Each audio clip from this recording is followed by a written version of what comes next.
Peace, peace, family. We are now live. We are now live. Thank you for joining me, joining us. I got SupaNova here, and also got Red Pillar here. Yeah, I didn't know Red Pillar was gonna be here. So I gotta we're gonna have a great conversation tonight, y'all. And this is something that we all need to hear, men and women. So I hope y'all ready for tonight's conversation. It's gonna be a great one. Make sure you hit the like button. Make sure you tell your friends and family that we are live. Let me get to a couple of commercials, family, and we'll be right back. All right? Hope y'all doing fine. Be right back. Hey there! Had a bad dream? I have dreams too. Some parts are scary and some parts are fun. Always remind yourself, it's only a dream and everything will be okay. I had a dream about being in a forest too. Check it out, my pet Petey was with me. Order your copy of Kayla Petey and the Forest on Amazon today. Hey, Brooklyn, New York, are you ready? August 27th, King Simon will be there. Etoy Hairston will be there. Alison Nedra will be there. Lloyd Strayhorn will be there with special guests. Sister Cafunia Ife will be there. All happening at Nicholas Brooklyn Mini Workshop. Text now, call now to be there.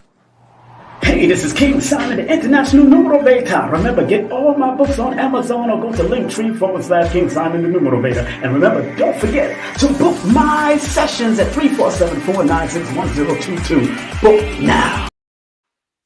All right. Let me make sure the chat room's all right before we get started. All right. Yeah. Shout out to everybody in the chat. Tiffany Wolfman, Joshua Gregory, DK. All right. Everybody else in the chat. I see some new names. Joyce, Fit Life, Plant-Based Quickies. You're a regular. All right. Shout out. You here all the time. Shout out to Joyce Fit Life Plant. All right. Mrs. Yummy. Everybody else that's in the chat. Bed-Stuy, 187 Metro. My brother right there from the NY. Shout out to that brother. He's a regular. All right, everybody else. Listen, we're gonna have a good show. I want to definitely welcome SupaNova. You haven't been on the show in a while, so I definitely want to welcome you back to the platform, my brother. How you doing? Wellness salute, beloved. It's always a blessed to be redeployed by Brother Rich. Indeed. I'm loving that background, my brother. I'm definitely loving that background, man. That's divine. That background is definitely divine. It's golden. Well, no background, brother. Yeah. Listen, man. Listen. I gotta talk to y'all. All right, SupaNova, you work a lot with the young brothers, older brothers as well, and you got a whole movement going on. You know, your mother, the queen, she got a movement going on, and you like continue the legacy with what you're doing with the Man Heal Thyself. So you're the perfect person to have this conversation with. Red Pill has been telling me about the Manosphere, this Red Pillar movement for a couple of years now. Yeah. So I think both of you brothers is perfect to bring together to have this conversation tonight to the family. Now, I'm trying to figure out what's going on and why is it going on. We're all familiar, the melanated community. What's the name of the guy that just got banned? Andrew Tate, right? Yes. All right. I had no idea who he was. People kept telling me. I looked him up. I seen what he was talking about. And I seen what was going on. And I'm like, damn, I didn't know it was like this. Like, there's a huge movement on underground that's going on in terms of, I don't even know what to call it. I'll ask y'all, but I guess this is in the lane of Kevin Samuels. There were some things I agreed with Kevin Samuels about. Some things I didn't agree with his approach about. But we'll get into all that throughout the conversation. But to start the conversation, for those who don't know what the hell this show's about, they just see the name Manosphere. Could you tell the people what's going on with this? I mean, we're entering the age of Aquarius. Things is changing. The age of political correctness is out the window. Trump came and done changed the politics of everything. So we got this movement going on they're very proud of what they're doing. And I'm trying to figure out what's going on and what do we have to do moving forward, especially as men. So talk to me about the Manosphere, the red pill or the black pill movement, and what the hell, how did this dude get, but like, what the hell's going on here that I've been missing out on? Hey, okay, well, let's first, beloved Brother Rich, just give a wellness warrior suit to you and your household and my beloved brother Red Pill. When you text me saying Red want to jump on, Ashe. So I want to give thanks and praise and open prayer. So to the grandfathers and fathers through your bloodlines, my bloodline, all the men that are in the chat, our fathers, our forefathers, our grandfathers, and all the sisters who are representing for their fathers and grandfathers, we give thanks and praise in the spirit of the Holy Father within all of us. May this discussion help to restore his sacred spirit through all of our men in action and healing. May this conversation incite acceleration of men taking their personal development and value back and wellness. And may we help heal our brothers from being beta complainers to be alpha men of action and God mind. We ask that the Sacred Father moves through Brother Rich, Brother Red Pill, and myself, and all the brothers and sisters in the chat. May the spirit of the Holy Father be present and restorative. And if any women that have been transgressed in the chat by any man or any men in their bloodline, we ask for spirit restoration. Ashe. Ashe. My brother. Ashe. So with that being said, we have Sacred Father endorsement. Now let's get into it, beloved Brother Rich. The Manosphere. So I'm going to talk about it, and Red can chime in with, because Red also knows the particulars too, because me and him had discussion. So I'm going to just give an overarching intent of what they were trying to do, and then we can unpack some of the disconnect of what it is. So the Manosphere initially was about educating men on personal development, right? Personal development economically, how to navigate the dating, how to navigate better relationships with himself, dealing with women and dating, getting his finances in order, and pretty much, how to level up, right? But there are many different levels to what they call the Manosphere. So basically, there are many different men teachers or big homies that do their own, spin on how to coach men in personal development and responsibility. Okay. Can I add on? Okay, get ready. Where would Tariq Nasheed fall into this category? Would his book, The Mac Lessons, be considered one of the first books in the Manosphere? Yeah, absolutely. Okay. So the Manosphere, like, we can look at it as a chakra system, right? Or IRE2 system, high, mid, and low, right? And information applies to wherever you may be at in your development, right? So we have so Tariq Nasheed's old books, right? Those Mac lessons, those are game for brothers that were at the time in the dating aspect of the street life and how to navigate effectively with women in the dating realm, right? So Tariq Nasheed definitely is a forefather of the Manosphere with that conversation. What Kevin Samuels was talking about, he will be one aspect, right? With the brother Andrew Tate, he's another aspect. Now, it's not about whether you agree with their ideology or not, but the construct initially was about men teaching other men, right, on how to navigate as men. Like, look at it from a chakra system, you have lower chakra, you have lower vibration, you have higher vibration. They all relative to where you may be in your personal development. Okay, so now let's get into the pills and speaking to the pillar. So the red pill, right, based upon the basic definition, is referred to a process by which a person's perspective is dramatically transformed, introducing them to a new and typically disturbing understanding of the true nature of a particular situation.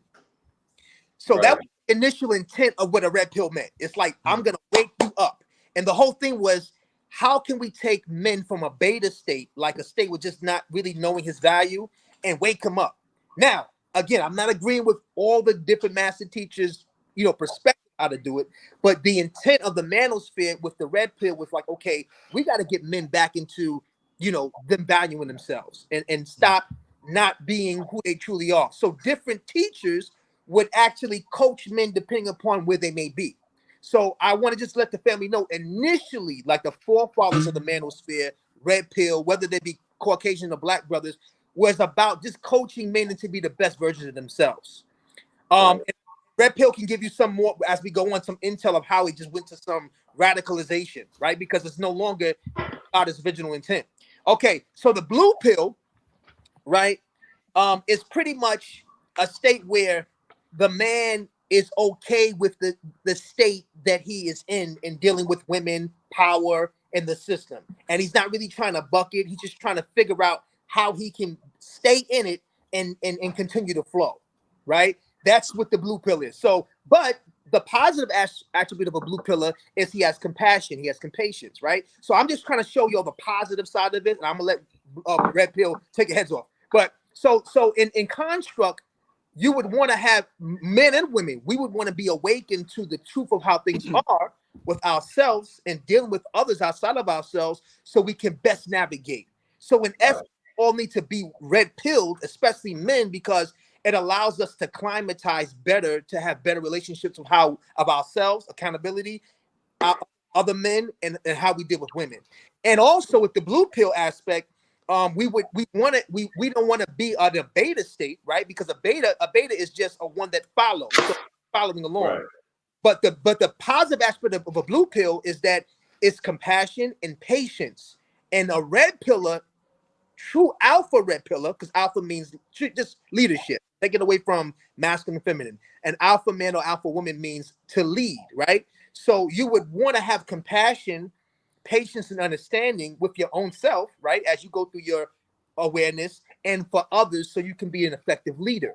So I'm just giving you the overall concept of what men were initially trying to speak about before, the net took it to somewhere else and the more manipulative thing. And some people are in the like Robert Greene. He would be definitely someone in the manosphere with his different 48 was of power. Okay, I didn't think about that. Okay. All of that is part of All of that. production. Yes, Even books like The Secret, Brother Rich. The Secret. Because certain men take that into dating. They take, okay, how can me unlocking the secret of me? Okay, there's Like, level, there's tiers. The different tiers. build them up. Remember about Okay. right? Meeting someone where they may be. Some people are in the sexual region of their relationship or trying to be expressive, and some are actually sexually repressed. And that repression allows them to be blocked, right? And not knowing how to, what they say, game, have the gift of gab of the game to unlock that energy center. They may now lash out on others, right? So basically, the manosphere is structured for you really to be one that is about personal development. The purple pill is that the purple pill, the black pill, right? There's more. Oh, this brother got the research. Okay. No, we have the black pill. The black pill. Black so the black pill are the men who a lot. Okay, so now the black pill can go into the MGTOW, which is men going their own way. And I'm pretty sure if y'all heard that MGTOW, y'all can Google that. So the whole thing with men going their way. It's two modules. One is the man saying, I don't want to have monogamous relationships. I don't want commitment. I just want sex from a woman, and I don't want nothing else. I just want to smash and dash. And then the other side of the MGTOW, men going their own way, is saying he has all of his resources. He's self-sustaining. He's not a homosexual. He just says, I'm just done with dating. I'm just done. Like, I'm off the grid. Those guys live off the grid in the woods. They kind of, self-sustaining, live off the land, gun range. They're not necessarily, they're kind of like Sigma males. They're kind of leaders. They're alphas, but outside of the chain of command of alpha. And they're not necessarily looking for women for anything. They're not necessarily trying to have sex or really look for it. They're not really mad at the women, but they just kind of detached, right? So, but there are levels to even black pillars, right? So what I've learned is that all of them have aspects that we can grow from. All of those different pills, all the different, whether it be the MGTOW, the black pill, the red pill, the blue pill, and the manosphere. You're using it for personal development. Now, and I'm gonna pass this to our beloved Red. He can expound. The problem I find, and Red can talk about this, is that we have descended from the tenets of growth and development from the manosphere and hating women. Right? And this is the thing. You cannot be a powerful alpha god hating a woman. Because see, the whole point of the word management is management or manage. So you have to manage how you do your energy and you account for anybody from yourself and others outside you. The moment you make weaponize a female, a weaponized femininity, she did this, and because of her, I'm this. And you are locked into creating silos with men and fellowshipping tribes with men who are beating their chest mad at women. You would never free yourself. You would never use the red pill effectively to free yourself. All you're doing is recognizing, like the definition says, let's read it again. The red pill is a dramatic transform, introducing them into a typically disturbing understanding of a true nature of a particular situation. So we want to hate the red pill and be able to problem solve and transform. Mhm. But the hate for a woman and blaming the woman, it locks you in this perpetual cipher with other men that feel the same way. And that's what you see in the movement now. In the comments, men are just angry, right? And so what happens, Red Pill and Brother Rich, is that even the men that have, okay, so this is the phrase they have. It's called it's the high value man. But I have the positive side to that. But let me give you their basic thing: game, getting a lot of cat, and getting money, and that's it. So I'm a high value man. So it's a side pursuit: smash and grab, get a lot of money, right? Smash as much as I can, get a lot of money, right? And work out, right? So I'm gonna work out and build my body up, use my body attractively to get many as I can, and just get money. So the problem with that is that you find you pursuing that is still an external validation. Right. Because even though the principles of working out, you need to do that. Being an attractive male, that's good. Getting resources is good. But when it becomes the pursuit of your happiness and your spiritual discipline, your ritual discipline to really get yourself in an emotional, healthy, and intelligent state, this is why brothers are hitting the wall, even with all the resources. Percocet, abusing marijuana, even abusing ayahuasca, abusing all of these different herb modalities, because you got all of this materialism. Even the woman becomes a thing to get. The woman is no different between your Gucci and your Prada. I got that, or I'm gonna hit that. What happens when it hit you? See, men don't talk about when you got hit. I hit this, I hit that, I hit her. But what happens when you get hit?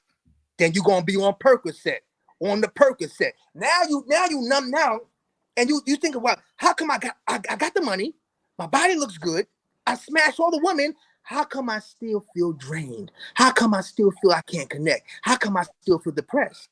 It's because we're not taking our men, who are now red pillars, aware of themselves, into the place of deeper connection.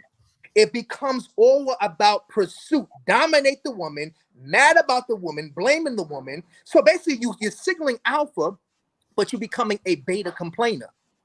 I don't blame a woman. I say, you know what?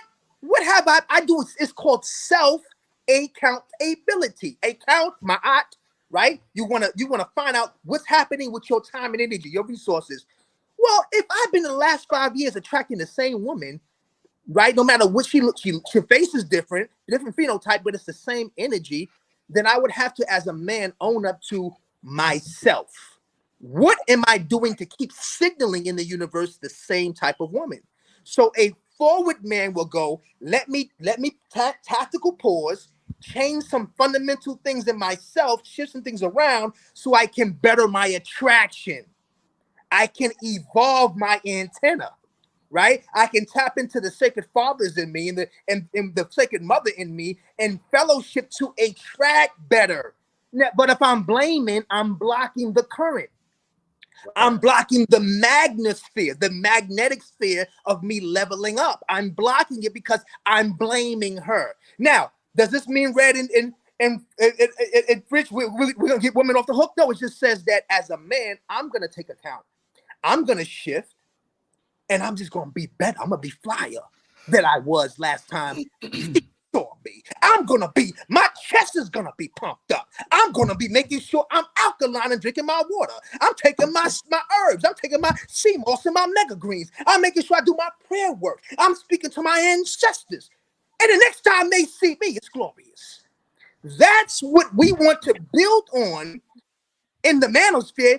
That's what we do with Man Heal Thyself, because the Manosphere is so toxic, and all these young men are awake, have taken the red pill. They awaken and they're mad. They're not given sacred instructions on how to personal develop. It's all about external accumulation. Go get that cat. Go, I'm gonna get that cat. But let me tell you something. All these sexually transmitted diseases, you get 5 and 6 cats. You know, they got some dirty cats out here. They got some cats that have not healed trauma. You dipping in some pretty, beautiful trauma cat. You know the song. Can't trust a big butt in the smile. It's driving me out of my mind. That's why it's so hard for me to find. I can't get it out of my head. I miss her, kiss her. I love her. That girl is poison. And we love the poison. We want to smash and dash in the poison and wonder why we sick as men. Why we got prostate issues. Why we always allergic to something. You ever got some kitty that's so toxic and beautiful that you don't want to work out no more? Think about it. You missing workouts. You missing meetings. You don't want to hang with the homies no more. You calling out sick of work. The kitty is so powerful it's lethal. You don't even know how to deal. You didn't read the subscription. Take these milligrams. You took too much milligrams, and now you can't even think straight. You can't even function. And she's loving taking your life force. She loves you. Ain't even got to bust no more. You could be the man that want to bust. She's taking your energetic life force. You so deaf, dumb, and blind. She not even having sex with you. She having sex with your father and your forefathers and your grandfather. Cause she know you ain't weak. You can't even deal with her. She says, I see something in you. It ain't even you. Because you so beta down. She's having sex with your great-great-great-grandfather that's great in you. That's not awakened to you. And you think you got the kitty. You didn't even get the kitty. You better awaken, brother. And that's the time we living in. These brothers need instruction to activate God. We ain't talking about no demon time. They talking about demon time. What's the savage to the sacred? What's the demon to supreme being? Oh no. See, that's what they want to teach us, Brother Red and Brother Rich. They want to make us men from Mars, women from Venus. The minute I think my woman's from another planet, how I'm going to climatize with her? I won't even appreciate her on my own planet. And she think I'm from Mars, I can't climatize to her. No, the best revenge is the opportunity to heal. And that's what we're talking about. Red, can you open up, go into the mechanics of what you see and observe that's happening in the manosphere? Where do we go? Why did we get so far away? What is happening? Why did we didn't understand the principles of the red pill and to do the self-work, and now we're hating women and hating each other? Can you take us down that rabbit hole, beloved brother? Oh, of course I can, my good brother. Give this man a round of applause. Give it. Yo, no, you sweating like Patrick Ewing, man. They said you're gonna have to switch shirts mid-show. They said you're gonna have to do a wardrobe change mid-show. God damn, brother. I'm feeling bad for that shirt that you got on. This conversation is detoxing me. This conversation is purifying me. This conversation is cleansing. When I talk about healing, I'm cleansing. I talk about reclaiming brother and manhood. I'm sweating. Oh, I'm working up a black sweat. I'm working up a black sweat. I see you, King. I hear you, brother. Yo, you passionate about this, SupaNova. You passionate about this. Brother Rich, you know, Brother Rich, and Phil, real quick. Our men are literally hurting. The conversations I've been hearing, the men don't even. I'm talking about strong alphas, not betas. They don't even know they still are holding on to the little boy that was raped and molested at 5. They don't even know who to talk to. They still holding on when mom didn't hug him or pops left him and abandoned him. And now they're that little boy as a grown man. So I'm only passionate because I really want to just awaken the men that his time is here. He don't have to start chasing. He could just attract. We need to let our men know they can attract and not chase. Stop chasing the kitty and just turn on your power. And the righteous woman, righteous woman will attract to your discipline. You have it, Red. Go ahead, beloved. All right. Yeah, once again, like I said, get that man his flowers right now. You know, SupaNova. I want to say that I want to give thanks to what you're doing with your men's movement, right? Because Red, you ain't got your mic? Nah. It's okay, it's all good. Okay. What I want to point out is the fact that, you know, what I don't see when I dive into this world of the red pill movement, the black pill movement, the incel movement, men going their own way, and other movements, what I don't see is the level of transparency and healing that I see in this community, that I see in the movement that good brother SupaNova is doing with the men and whatnot. these young brothers need men in their lives. They need fathers, they need big brothers, they need uncles, they need father figures, but they need healing.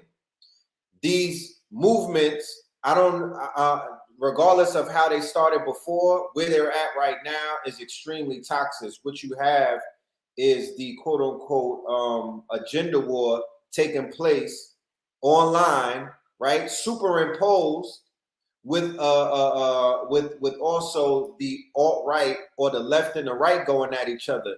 Because now inside of these movements, especially the quote unquote red pill movement, is superimposed with the quote unquote 4chan movement, the 8chan movement, all of the Trumpers and whatnot. If you don't realize it, this movement really started to catch flames post Donald Trump election in November of 2016. The quote unquote incels, right? Or the white inferiority, these young white men who sit around online all day, right? Who have social, they have these issues with women and whatnot. And they decided, instead of trying to deal with how to communicate with women or how to try to approach women in a more respectable way, right? They went toxic on them. They said that we need to start killing women. They said that we need to start committing acts of terror. The shooter in Buffalo was an incel. The shooter in Florida that killed those children was an incel who was a crossdresser, right? They don't talk about that. What's right? an incel? You got to tell the people what's an incel is somebody in these movements who decided to go off of the edge, and they are basically willing to commit violence against the opposite sex in order to do what? Change society. They want to shock and awe you. They want to commit acts of terror in order to shock and awe you. So for the popular women or the popular girls in school that don't pay attention to the person who's socially awkward, they're going to come into the school and shoot it up, right? And kill the jocks and kill the popular kids. And then they're going to get the attention of the quote unquote popular girls by shocking and awing them, by basically committing acts of terror. There was a very famous incel who went on a killing spree. He was half Asian. This was when was this? 2000. I don't know if it was 2008 or if it was a little bit after that. But he was in Berkeley, I believe, in California, and he couldn't get no action, right? AKA they wasn't choosing him. The women were not choosing on him. Santa Barbara, right? The women were not choosing on him. So what did he decide to do? Is in 2007, and he decided that he wanted to commit a murder, and he was going on a shooting spree. The majority of the shooting sprees that you see coming out of this white community of these Europeans and whatnot, those are incels. They would rather commit suicide, right, by getting killed. That's why you have these incels that'll go on shooting sprees, and they an honorable way to die is a cop suicide. It's called cop suicides. So they'll go and put in the work and let the cops kill them, right? They tell them, his name is Elliot Rogers. Thank you. Elliot Rogers is his name. He's like a legend in the incel community. The same way that Dylan Roof is a legend in the quote unquote white supremacist, white inferiority community. They call it white supremacy. But if you ever wanted to get an inside look on how inferior these people are, go into this community, go into the Reddit community, the Red Pill Reddit community. And they also have red pill women, right? Candace Jones, her original name was Red Pill Black. She is one of the faces of the Red Pill movement for the women. So what the Red Pill movement for the white women are, these are women who are like, yo, we not feminists. So going back to what I was saying a minute ago, our people, melanated people, are now being caught up in the middle of the left and the right. So these are Europeans who are basically in the same family, but they're like, my mother's liberal, I'm a conservative, right? My brothers, they'd be like, I got gay brothers or gay family members, but I am I'm a red-blooded conservative Christian. I'm a red pillar. I'm not into the funny man shit. I'm a white woman who eats red meat. I don't season my meat. I eat it raw. You understand? But I hold down men like Tucker Carlson. I hold down men like Ben Shapiro. I hold down men like Donald Trump. I hold down men like the governor of Florida, DeSantis. They say that DeSantis has BDE, right? Big donkey energy. I'm being clean on this show and whatnot. But a lot of these movements have a lot to do. But when you strip it all away, it's really little dick energy. That's the whole movement, right? Especially when you're dealing with the European side. Now, our people on our side, the melanated men, from what I remember in the years ago, they got caught up in like Tommy Sotomayor's rhetoric, right? Then after getting caught up in, because you know, a lot of it had to do with men being very upset that they were on child support, right? And I remember when the Moors was putting in work back in the days to help them get off of child support. I remember some of the Moors becoming men going their own way. And I'm like, if you go on your own way, fam, where you going? That's the question. You got to define, if you go on your own way, it's just you and Palmetto, you just beating off for life. Where are you going? Because if you leave the black woman, if you go on your own way away from our women, where's you winding up at? Right. You know what? You know what though, Red? And this is my first question. I appreciate y'all like really going in that introduction to what this whole movement is about. Somebody in the chat wrote involuntary celibacy is what an incel is about. Right. Involuntary celibacy. They can't get no. They're not getting chose. They're not getting chosen. They become bitter. They their become bitterness, bitter. Right? Their bitterness turns into radicalization. Go ahead, Super. But I'm just gonna add, Red. When we look all men, right? Our brothers, different ethnicities and race, you know, we had different levels of the social spectrum, right? But the fundamental thing is that all men are hurting, right? And one of the main reasons why all men are hurting indigenously across the planet is because rites of passage for men have been taken away. Right. Even ancient Caucasians with the Greeks and Romans, they had their rites of passage, right? So the fundamental of what was passed down to a man to make him more attractive, there are just universal tenets that make a man miraculous and powerful and mighty. And see, there was a time when the elders would create, you know, these ciphers, these gatherings where men will go through manhood, right? Not only when they were small, but even to reaffirm them as they became older men, you know, and chief men, the elders, you know, and elders, right? So there were different times when men came together to fortify each other, to strengthen them, and then send them back out into life as an example of their rights. So fundamentally, rites of passage has been shattered for men. And now, so we have men freestyling what they think a man is in real time on a survival mode, right? And a lot of times, it's a lot of our, in the spectrum of our chakra or our energy center, our reach, it's our lower attribute that we're just dwelling in, trying to figure ourselves out. And so what happens is the main universal for man today is I'm the provider. So now the question becomes, if you are responsible for provision, the rites of passage taught you universally, provide for self so that I can be of service to others. So when black, white, Asian, Latin men are not provided provision for his body, mind, and spirit, and the responsibility of building that up, he's not attractive, right? And so what becomes attractive are the only 20% of the men, the percentile across the world, the only 20%, the other 80% is not cultivated.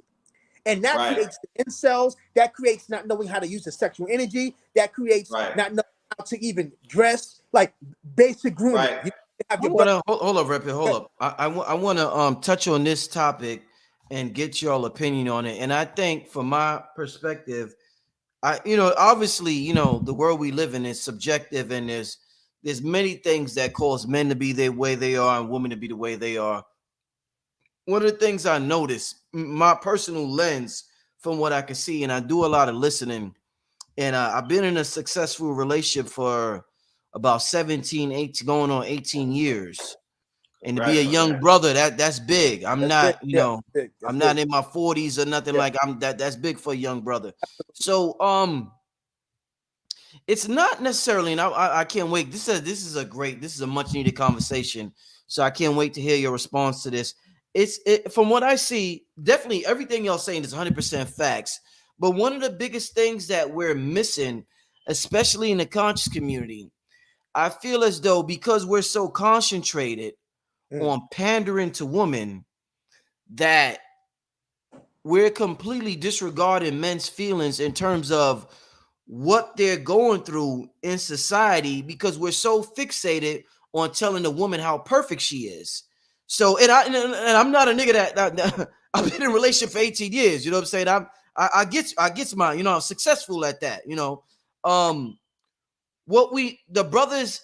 So when they hear a brother like Kevin Samuels, even if he is a little extreme, they'll run with that, because at least he's acknowledging a feeling that they suppressing inside. It seems like the conscious community is like, no, it's all your fault. And they're like, no, women aren't taking no accountability for nothing. No, I have a point. Listen to me, listen. And we're like, no. The women are the goddess. They're perfect. Black woman is God, which is true. The black woman is God, just like the black man is God. But it seems as though the disregard for men's feelings about, I done seen some fucked up shit with women. I heard Terry Crews said it, women can never be wrong. That's the furthest thing from the truth. I done met some fucked up woman in my life. Tell a nigga in a second that baby's yours and know damn well that baby ain't his. You know how fucked up of a soul you gotta be to tell a brother the baby is his and it's not his. This is an ongoing thing. I see it in the closeness. I don't want to say names and somebody watching, but family that I know. Nigga, that ain't even your baby. You playing dumb, acting like it's yours. She know it ain't yours, and the joke's on you. Everybody else know it ain't yours. So I done see the most grimy acts committed to men, and when brothers try to talk about it, it's like the conscious community shuts them down and tells them, listen, you didn't have a father, you had mommy issues, you got to work on this, and you got to work on that. So they go to the extreme. They're like, they don't know how to handle that, so they just go to the extreme and go to a Tommy Sotomayor who's absolutely absurd and just says all types of crazy shit about women. So talk to me about maybe perhaps brothers are being ignored with the problems they're presenting to the table, and y'all just telling them it's your fault, nigga, and they're like, oh shit, wait a minute, it ain't the woman's fault. Y'all like, no, nigga, it's your fault. You the man. You supposed to Talk to me about that, brother. Well, again, what I was getting to, beloved Rich, to your point where you landed now, is that when you're focused on being the one that provides provisions, and that's all you bring to the table, it limits it limits your being, because you're supposed, as a man, the defender, the one that provides, that's just an aspect of the totality of who you are. And a lot of men in the world are taught to that and say that's the definition of manhood. And so now we're already off by saying that is the totality of manhood. That is just one aspect, to bring provisions and to be able to defend. So what happens, a man doesn't know his place in his own self in relation to others. So when you don't have that reinforcement, and you have had generational disconnect and not healing, our women are definitely the womb holders of a lot of unresolved issues. This is why you have tumors, and this is why you have blockages in their wombs.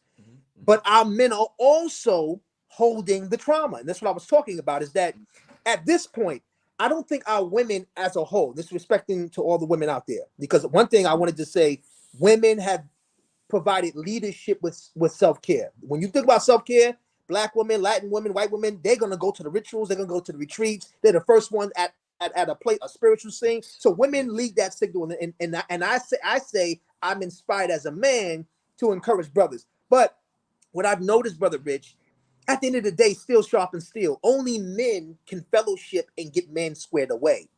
And even in our conscious community, all these great minds and great men, we have to find a way to get men, in addition to how we build, when we come into contact physical with each other. Like example, with you, blue pill and you did Brother Rich and you went to the mountain, right? That's an example. Like that's an example to the community, but that's an example of like, okay, we're gonna use the physical space to be transformative.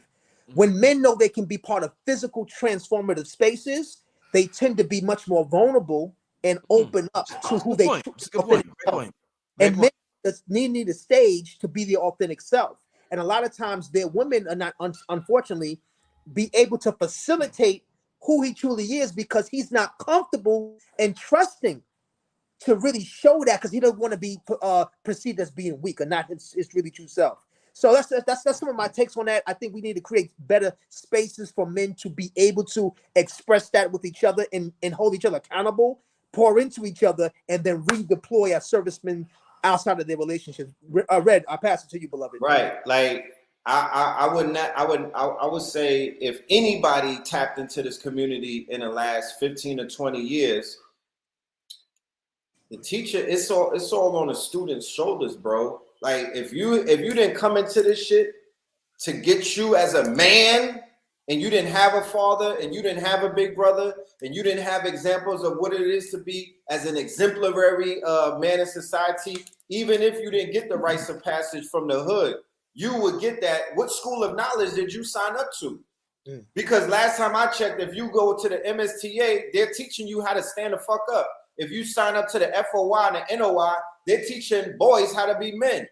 Even the Hebrew Israelites, whatever people have against them and whatnot and how they carry themselves, they still have an aspect of teaching men how to stand up and how to see other men in their community as certain types of examples of how to basically be providers and to be the textbook version of what a man should be. Now, when it comes to our healing as men because of our childhood traumas, when it comes to us filling in certain spots that have been left empty and void because of the lack of male figures in our lives, because of the PTSD that some of us are going through post-nigger syndrome. Like, we still are shaking up the shackles from being asleep and whatnot. You feel what I'm saying? So instead of us always being drawn by that flute that keeps playing to our lower selves and going into these places, if you're in a certain school of knowledge, you shouldn't even be in some of these toxic environments because you are basically in a cesspool, right? Yeah, there's information in there and whatnot, but I'm not finna be sitting up with a bunch of men arguing about how much, you know, and trading shots about how much I hate Black women outside of the fact that I may see Black women as a certain type of, because I understand what happened to them. You understand? I'm still compassionate. I'm still empathetic. I'm still sympathetic to the shit that has occurred in their lives that made them somewhat upside and backwards over the last 30 to 40 years and whatnot. And I also understand the power that we hold as men. Like SupaNova said, we still got to correct each other and whatnot. We still got to hold each other somewhat accountable and fix each other. Yeah. Right? Because we do know to hurt people and things of that nature. And yes, we all want to heal. In a perfect world, we will all go and get off the grid and spend a month or two, you know, dealing with our demons. But that's not where we're at right now. But what I'm not finna do is pour gasoline on it. So I would say, Brother Rich, that our community is Shahrazad Ali, Queen of Four in her books, right? Dr. Phil Valentine, the Wounded Womb book, right? Even Dr. Sebi with a lot of the things that he was talking about. They've given you examples on you know, if there's young men out there who don't got their finances together, and you need examples of men to look at that got their finances together, they work for themselves, that are not, because remember, the real Black movement with Black men dealing with Black women or men going their own way, but are they diagnosing? Are they getting to the bottom of things? Are they peeling back the layers like how our master teachers were able to peel back some of the layers? When I read the ISIS papers, it helped to heal me from what I perceived was white supremacy and put an idea or perception of white inferiority or white fragility, and that was healing to me. So instead of me projecting now and blaming them for all of my shortcomings, I'm able to now look at them and be like, you got to get your shit together, because she laid it out as to why these people are are doing your people the way that they're doing them. And that is also something about this whole movement that we don't want to discuss, the fact that they use the replacement theory, right? In white society. What is the replacement theory? The replacement theory ties directly into these movements that we're seeing online. And there may be some people, some black incels in the chat room, or black men who are like Kevin Samuel acolytes. I'm really not even talking to you right now, because y'all ran around and hijacked the Red Pill movement. That's not even your movement. You know what I mean? I know where this shit started, and it was really European based. It has a lot to do with their mentality, their mind state. Y'all are not coming from an African perspective. Y'all are not coming from an indigenous perspective. Your talking points, a lot of your quote unquote gripes are still from a westernized man's mind state, right? And you were given those talking points by Europeans who historically had a problem with their women because of how their women be choosing on them, right? And they choose up, right? So their original incel movement, right? Their involuntary celibacy was because black men was with their women. Their women was not choosing them. They were running to the Negroes. There was a whole movement with these incels, right? When you go in, when you do the deep diving and you go into these websites, they posting all of this pornography about black men piping their women down.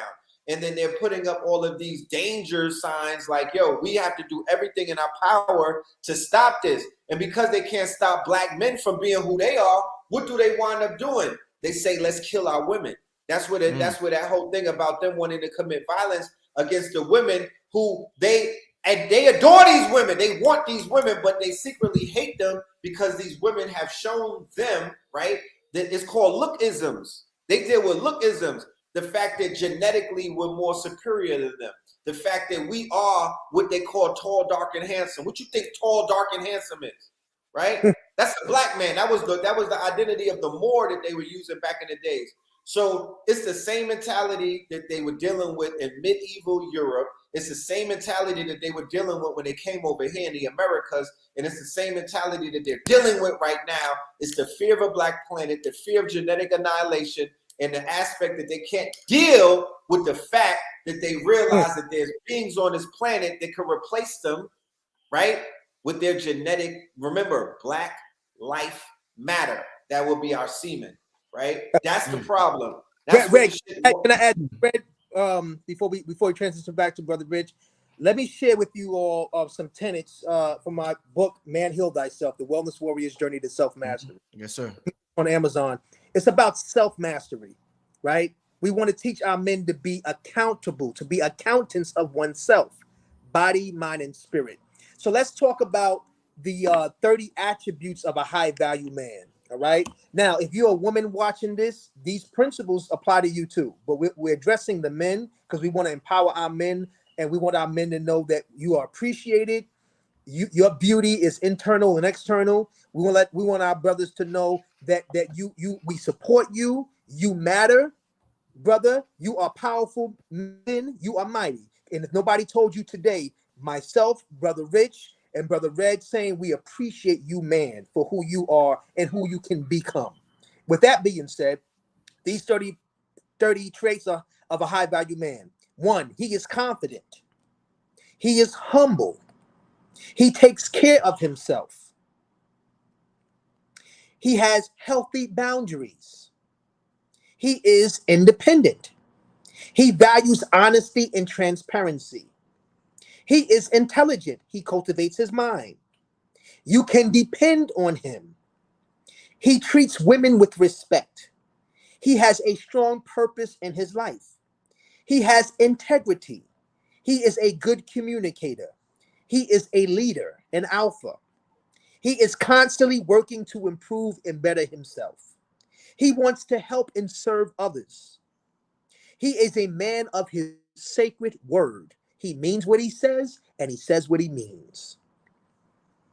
He is intelligent, and he works on learning more. He's humble to learn more.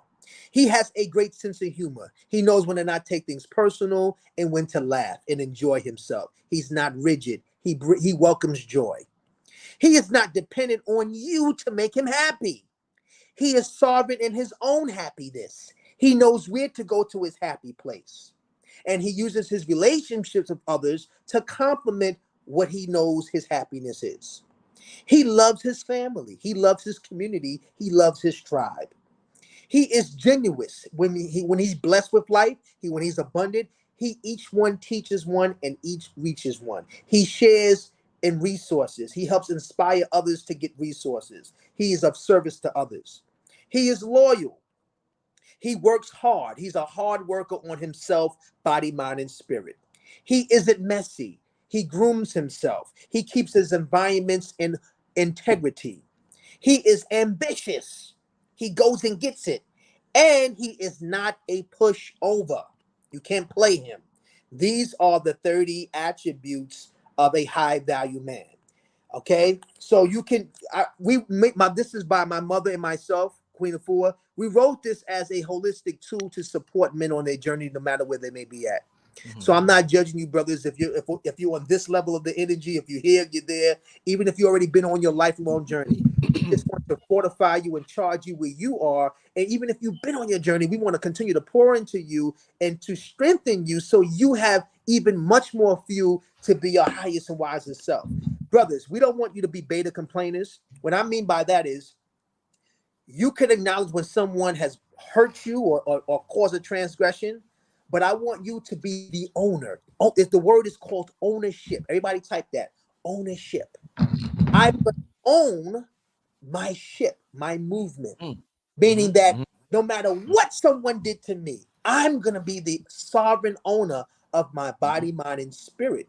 And if I know that I have been transgressed against, I will detach from that, do a self-assessment, self-accountability, and restore sacred order to what has been disharmony in my relationship. And when I redeploy, I'm at my highest, wisest, and much more magnificent. And personal development is what we're talking about. Personal accountability. I'm going to nourish myself, body, mind, and spirit. That means I'm going to set up daily rituals to make sure that I don't make excuses with my time. I take time to do my altar work or my spiritual work. If you're a Muslim, you're excited to do prayers 5 times a day. If you're a Hebrew, you read your sacred holy word. If you're a Kemite, you do your opening rituals, right? With all of our tribes. If you're indigenous, you make sure you do your medicine work. Then, right, your spiritual work is a reflection of how you nourish yourself. Like you mentioned, Dr. Sabi, Mother Queen of Fu, and Dr. Africa, right? They laid out the tenets. So you incorporate, how can I use the nourishing in my day, eating to reflect growth and development. And then my mind, like we talk about the conscious community, building my mind science. That's called holistic wellness. I'm nourishing myself, body, mind, and spirit. And what I tell you all to be wellness warriors is mean that we want you, brothers and sisters, to be warriors, to fight for the best quality of life, to fight from your lowest block, set tripping self to your God, goddess, exalted self. And we know it's not easy. That's why we want you all to approach your health, wellness, and your emotional healing as warriors, because we know it's a fight. We fight. We have people outside of us that's plotting on us. We got family members and tribe members that's plotting on us. We got unresolved issues in our own self that's trying to take us to an old hot tide line. So we must be warriors of wellness for a better quality of life. I pass the mic. Definitely. And as the people keep saying, one of the most common themes in the chat is that this conversation is much needed.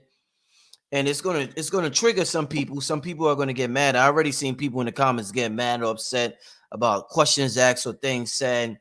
But what were they mad about? That's how you change the paradigm. Brother, what were they mad about? We're here to heal. Let's talk about it. Can they articulate themselves with objectively? Let me ask this. This is tying to what I guess some people. Let me ask you this, this.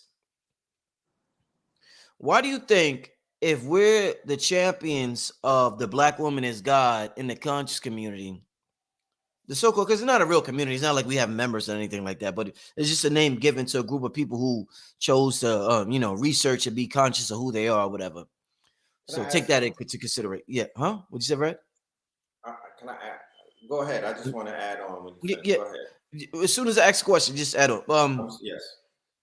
Why do you think us being the champions of the Black woman is God? Why do you think, no matter how toxic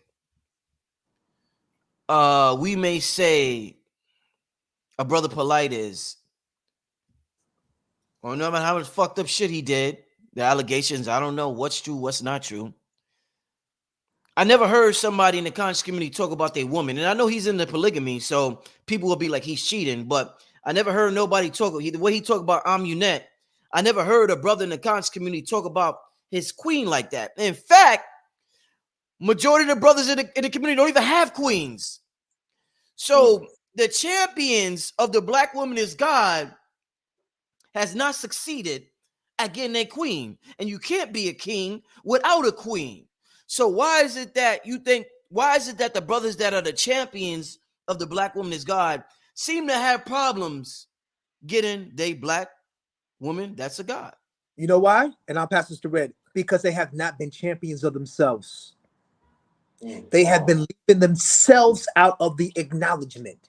See, I can say I'm a God, but unless I live in action as a God, then it's not going to be true. So the Black man in our community has been fetishizing about the Black woman, right? Her goddess attribute, but he's been leaving himself out of the prayer, acknowledgement, exaltation, and accountability. So this is why we say, be the owner. Because if you own yourself, body, mind, and spirit, and every day work on yourself in yourselves to be the best version of yourself, when you speak the Black woman is God, she's only God as a reflection of God that you are. Right. Water seeks its level. If you have any blockage, brothers, on attracting her, it's because you have to continue to pour into you. You have to make you first God priority. And you have to restore and feed into you and heal some of your emotional trauma. A lot of our brothers don't have emotional intelligence. They have not been able to cultivate that. So going and doing the healing work and letting a lot of that shit go from the past and that pain body allows you to be much more stronger in your signal as a God to attract God in your complement. Right. Our women are a sacred complement to us.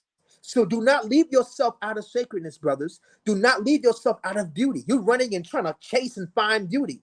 But until you water your own beautiful garden, your body, mind, and spirit, how are you going to attract the most beautiful beauty? Right? She sees you as you're trying to see her. So do the work so she can see you how you see her. Red, you have it, beloved. There ain't too much that I need to say after that. You know, the Black woman is God. Shit, that's a mating call, nigga. You know what I mean? That's a mating call. That's putting it out there to whoever's gonna acknowledge what the fuck was said by out of the mouth of a God. Wow. He sees you as a goddess. However, that mating call will never come into fruition if the man saying that is not on a mission to make himself God. Right? You have to be my counterpart. I can't be eye level with the devil. If I said that the Black woman is God, I'm inferring that I'm God. That's right. That's subtly saying that you gotta be God in order to see one. So it's a mating call. It's to say that yes, we out here, we outside, we on our God body shit. We healing, we not stealing. You know what I mean? We not stealing nobody's energy. We not stealing nobody's light. What are we doing? We're healing. We're attracting. So if I'm getting into because God is a verb, it's an action verb, right? It's something that you do. So if I'm in a gym, if I'm mentally working my brain out, if I'm in a library and whatnot, if I'm uplifting myself from fallen humanity, if I'm leveling myself up, because that's really what they talking about with the Red Pill movement, right?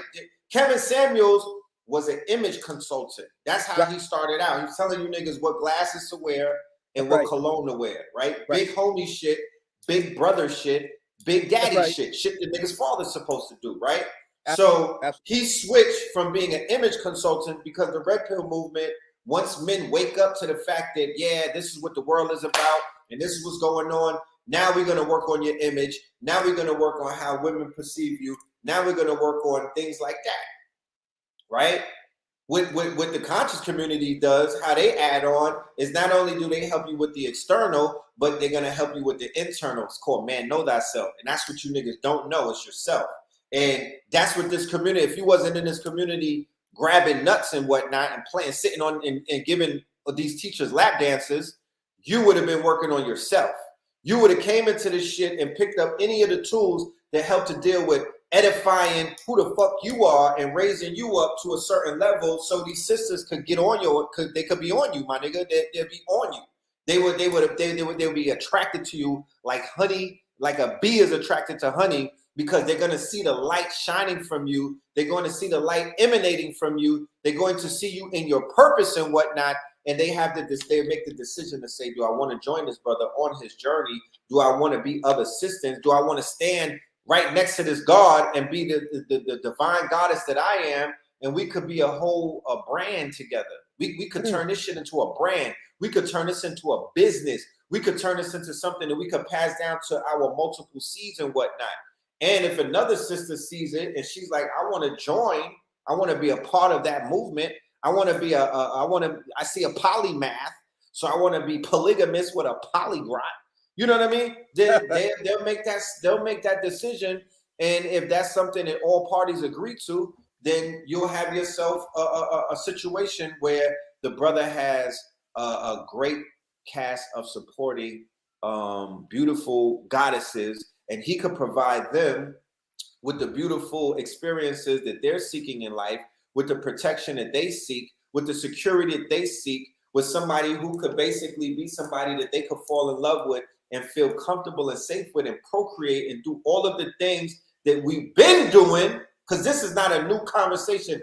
I am not introducing anybody to nothing new. I'm actually reintroducing you to some shit that you did historically when you were considered to be high civilization, but now that we're falling into this lowly state, we all got to be stepping stones and crawl out from the gutter together. Yes. I want to read something to you all, but I want to say this to echo, to veggie back on what Red was just expressing. A lot of times in the hypergamy of men and women, right? Universally, a woman will always date and marry up the chain of command. Like she's trying to level up. And, you know, a lot of men, high value men would do the same. But I've noticed that a lot of times, I just read to you all 30 attributes of a high value man, right? These are the universal tenets, and they're good for women and men. But a lot of times, you know, the problem becomes a lot of women dumb down their value to deal with men that are not even on their vibrational level because they see something in him. So a lot of women, she maybe, let's say she's plant-based, she's vegan, she's meditating, she'll dumb down who she is and her rituals and her discipline to get with a man that's not on his discipline, thinking that she can influence him. And if he's not inspired by her commitment to herself, his gravity will pull her down and she won't be her goddess self. Same thing like a man. A high value man can be out here getting it, body, mind, spirit. He don't date up, he dates down, and the woman is physically attractive and she seems like she has potential, but if she's not inspired by his devotion to himself and to be the best version of himself, eventually he'll start abandoning his tenets and he'll get lazy, and then the gravity of her will bring him down. We need to inspire high value men and high value women to attract, so that we can have high value children. Our children are drilling. Our children are beating up elders. Our children are beating up each other. So we need to have high value women and high value men so we can have high value babies. But let me read this to you, family. This is from my book, Man, Heal Thyself, page 12 and 13. 17% of Black men in America are unemployed. 44% of the population are in shelters. 37% of Black men are obese. 72% of Black men come from single-parent homes. 36% of Black men are alcoholic. 45% of Black men are in prison. Unknown percentage of Black men who were sexually abused in their youth. The misplaced shame they harbor prevents them from sharing the tragic information. Therefore, the numbers are difficult to calculate, and the healing process is delayed or often never even begins. I challenge the broken man to take the journey to recapture, restore, reawaken yourself to wholeness. All right. Now we hear a lot of things on the line about toxic masculinity. Let me read about the positive alpha man and what he really represents. I read to you the 30 attributes of a high value man. Let me read to you the vision of a positive alpha man. Remember, alpha means leader, to take lead. Beta means to follow. So you can have a alpha female if she's leading herself to her goddess self. Like an alpha man's role is to be his exalted God self. A positive alpha man is a super powerful man, body, mind, and spirit. He is strong-willed and determined to win in life despite his challenges. An alpha man is responsible and committed to whomever and whatever he believes in. His wife loves him. His community loves him because he is leading an example. You can always rely on a positive alpha man to show up, to come through, and to make it happen. He is galactically dependable. An alpha man is a man and strong is his opinion. He speaks with authority, certainty, intelligence, and assumes the leadership role. He does not run from responsibility. The positive alpha man will read and be spiritually in tune. The alpha man thinks outside of the box. He is resourceful and knows that the power to manifest anything relies on his God seed. He uplifts his people, restores their lives. He is the backbone and muscle of anything that he is part of. No matter the obstacles arise, the alpha man will manifest his God power to get it done. Be advised that the alpha man and negative alpha man have the same strength and energy. If the positive alpha man falls off from living his active lifestyle, he can become unfocused, fill up his ego, and be compromised by his challenges. He could flip-flop into his negative alpha man state. Therefore, a positive alpha man must be vigilant, practice holistic living daily, so that he can remain positive on the path, leading himself to self-mastery, serving himself so that he can serve his women, his children, and his sacred work in the world. Wellness salute. Thank you, my brother. That was wonderful. They could get that book on Amazon, right? Yes, beloved brother Rich. This is available on Amazon exclusively. This is called Man Heal Thyself: The Wellness Warrior's Journey to Self-Mastery. It's on Amazon. Yeah, that's exactly what some of the brothers need. That's exactly what some of the brothers need. Listen, I want to take some questions from the people. Actually, let's do it. Yeah, we passed the hour mark. I'm tired of being a bad guy. I need to get some good questions from the people, about what's going on. Much like I said, this is a conversation people are going to be uncomfortable about, but a necessary conversation. We're just not here to stroke egos tonight, yo. We're here to get to the bottom of what's going on and try to fix this thing. And by fixing this thing, some people are going to get uncomfortable. So, all right, let's start with this one. What do y'all think of this quote? Everything your mother does is for your survival. Everything a woman is, I guess does is for her survival. What do you think about that, Red? I think that's asinine. Can you build on it? Everything your mother does is for your survival, because that's your mama, right? And she's doing what she's doing what a mother does. A mother is gonna mother. She's gonna nurture the child. Like anybody who has a mother who's motherling properly, right? And you are able to observe that as a father, then you're like, man, this is some magical shit right here, because she's able to do things that I cannot do. She has a level of nurturing, you know what I mean? Yeah. There's just this thing on her that she could turn on that I don't have that. I don't care how soft that I could, try to be for my son, or, it just doesn't work. Women who don't have children, who may be dating you and whatnot, to say that she's only looking out for herself. No, what she's doing is, of course, and I'm not speaking generally to all women per se, but let me just speak to the women who may be dating with the, with the hopes that she's finding a man who she can call one day her husband, right? Because ultimately she may be wanting to find a man that she could settle down with and whatnot. So she's thinking ahead of, you know, what this man may be able to provide and how this man could fit in her life in a right way. Like, yo, could this be the one? He's giving me husband vibes. You know what I mean? She's not thinking about herself particularly, but she has to make sure that her bases are covered. If not, y'all are gonna call her a headless chicken head, just going around here with no purposes, just clucking and whatnot. She don't have no, she doesn't have any standards. You know what I mean? Y'all gonna you're gonna dog her, you're gonna drag her. But if she has standards to where every man that she meets, she's gonna be thinking about her. She's gonna be like, she's gonna check you out physically. What would this man look if I had a child with him? Would my child have this nigga's head with his nose? You know what I mean? Like, is he gonna provide security? Is he really an alpha, or is this nigga an alfalfa? It's a difference. You know what I mean? Red, can I add this, Red, to your bill? Of course. I would say to the sisters, everything Red said, you have to lock and load. And I would just add to the sisters, do not compromise your sacred daily rituals to facilitate a man that you're interested in. It is deadly for you and him. The reason why is this. Us men, we are attracted to women that are fly in their lives, that are active, doing their thing. Men love women that are just doing their thing. Especially sisters that have knowledge of self and that are physically beautiful and doing your sacred work and eating right. Oh, y'all are the cream of the crop. So, sisters, if you're doing your spiritual work, you're getting your diet and nutrition together, you're doing your rituals, and you're really taking time to pour into yourself and getting your household together, you are attractive.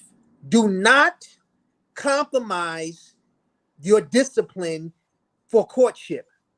Right. Hold the man accountable, because that man is seeing God in you, which is himself. And the reason why you want to hold court and hold your discipline, because if he's interested into you, remind him to be interested in himself. Because you are his, like Red said earlier, it's a reflection, right? He sees God. Oh my God, she's a goddess. Hold him to the tenets of that for himself. Because if you do not compromise your spiritual work and you hold him accountable, then you both would be, like Red said earlier, a reflection of each other, a sacred complement, right? Like in ancient Kemet, they said the sacred consort. When you saw the goddess, you saw the god, right? Right. But when we abandon our sacred posts for some kitty or some stick, right? It's so powerful, and you ain't had it in a long time. You get so drugged out, you abandon your spiritual work. So I just want to encourage the sisters, if you're celibate now and you're getting your stuff in order, continue to court the men that you think are wise enough to be in your space, but do not give up your discipline for what you think is love. Love in ancient Kemet, the glyph was the plow. It meant to work, to cultivate. It meant myrrh. So if we live by our ancestors of the Nile Valley, the hieroglyph was the plow. It wasn't the Greco-Roman heart, which we all recognize now. So if we take the tenet of working on loving ourselves, to work on ourselves, work on our relationships, we'll get more out of it. I just wanted to add that to what Red was saying. Of course, a lot of this has to do with the work. Going back to what I was saying initially about this community, when you utilize the tools in this community the right way, right? Because we see what it looks like when y'all are not doing the right work and you're not functioning properly. This shit could become a quagmire. But when you use the tools the right way, when you step into the schools of knowledge and you extract what it has to offer and you utilize it on self, right? Not only do you make yourself a better person and you make yourself more high level in life, but you also, there's an aspect of self that you begin to discover, and you could help others. And regardless of what you've been through, whether it's grief, a loss of life, whether it's loss of a loved one, you have detachment issues, you have issues of being betrayed and whatnot, you're walking around with all of these knives in your back and whatnot, you have holes in your heart. Whatever the pain is, there are ways in which you can fix it And I would say that's why I'm standing 10 toes down in this community, and I'm looking at those other communities with a super duper side eye, because they're not dealing with healing, and they're not dealing with their issues, and they're not dealing with their motherfucking shadow work. All they're doing is making shit worse for people out here that's really doing the motherfucking work. They're coming up with more excuses in order to do what? To deflect and to not look in the motherfucking mirror and to not spend time with themselves.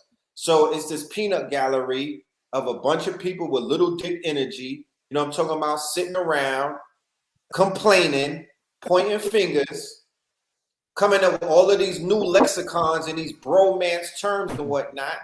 Right? Yeah.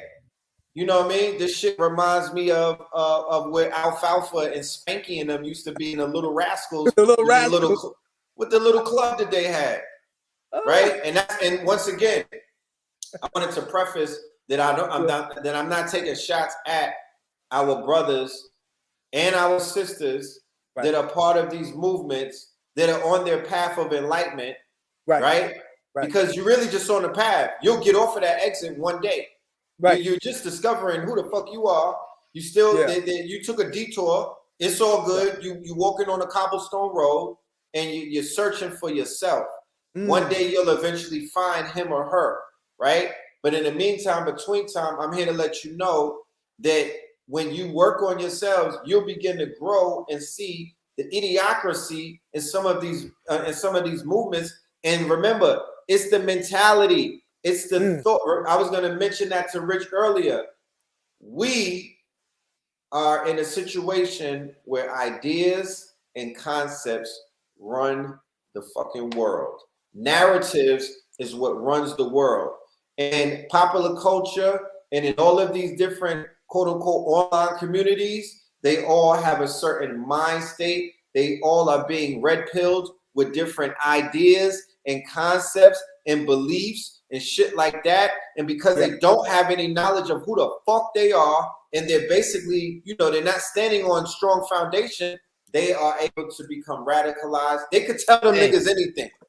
All these fake ass facts that they're trying to feed these people, if they knew better, they would know to do the research, and they would know a lot of that is hyperbole. Go ahead. So we have the dude, who's the dude that just got banned? I don't know his name. Andrew Tate. So we got Andrew. But he's black too. He's biracial. Yeah, I didn't even know. I just found it out today. I didn't even know that. That is black. But you have, we're using this, and this is a great much needed conversation. Thank you to everybody who was able to listen tonight and not get offended by anything tonight. Yeah. But we have this movement that we see going on in the internet. You mentioned names like Tariq Nasheed. We mentioned Kevin Samuels. We mentioned Tommy Sotomayor.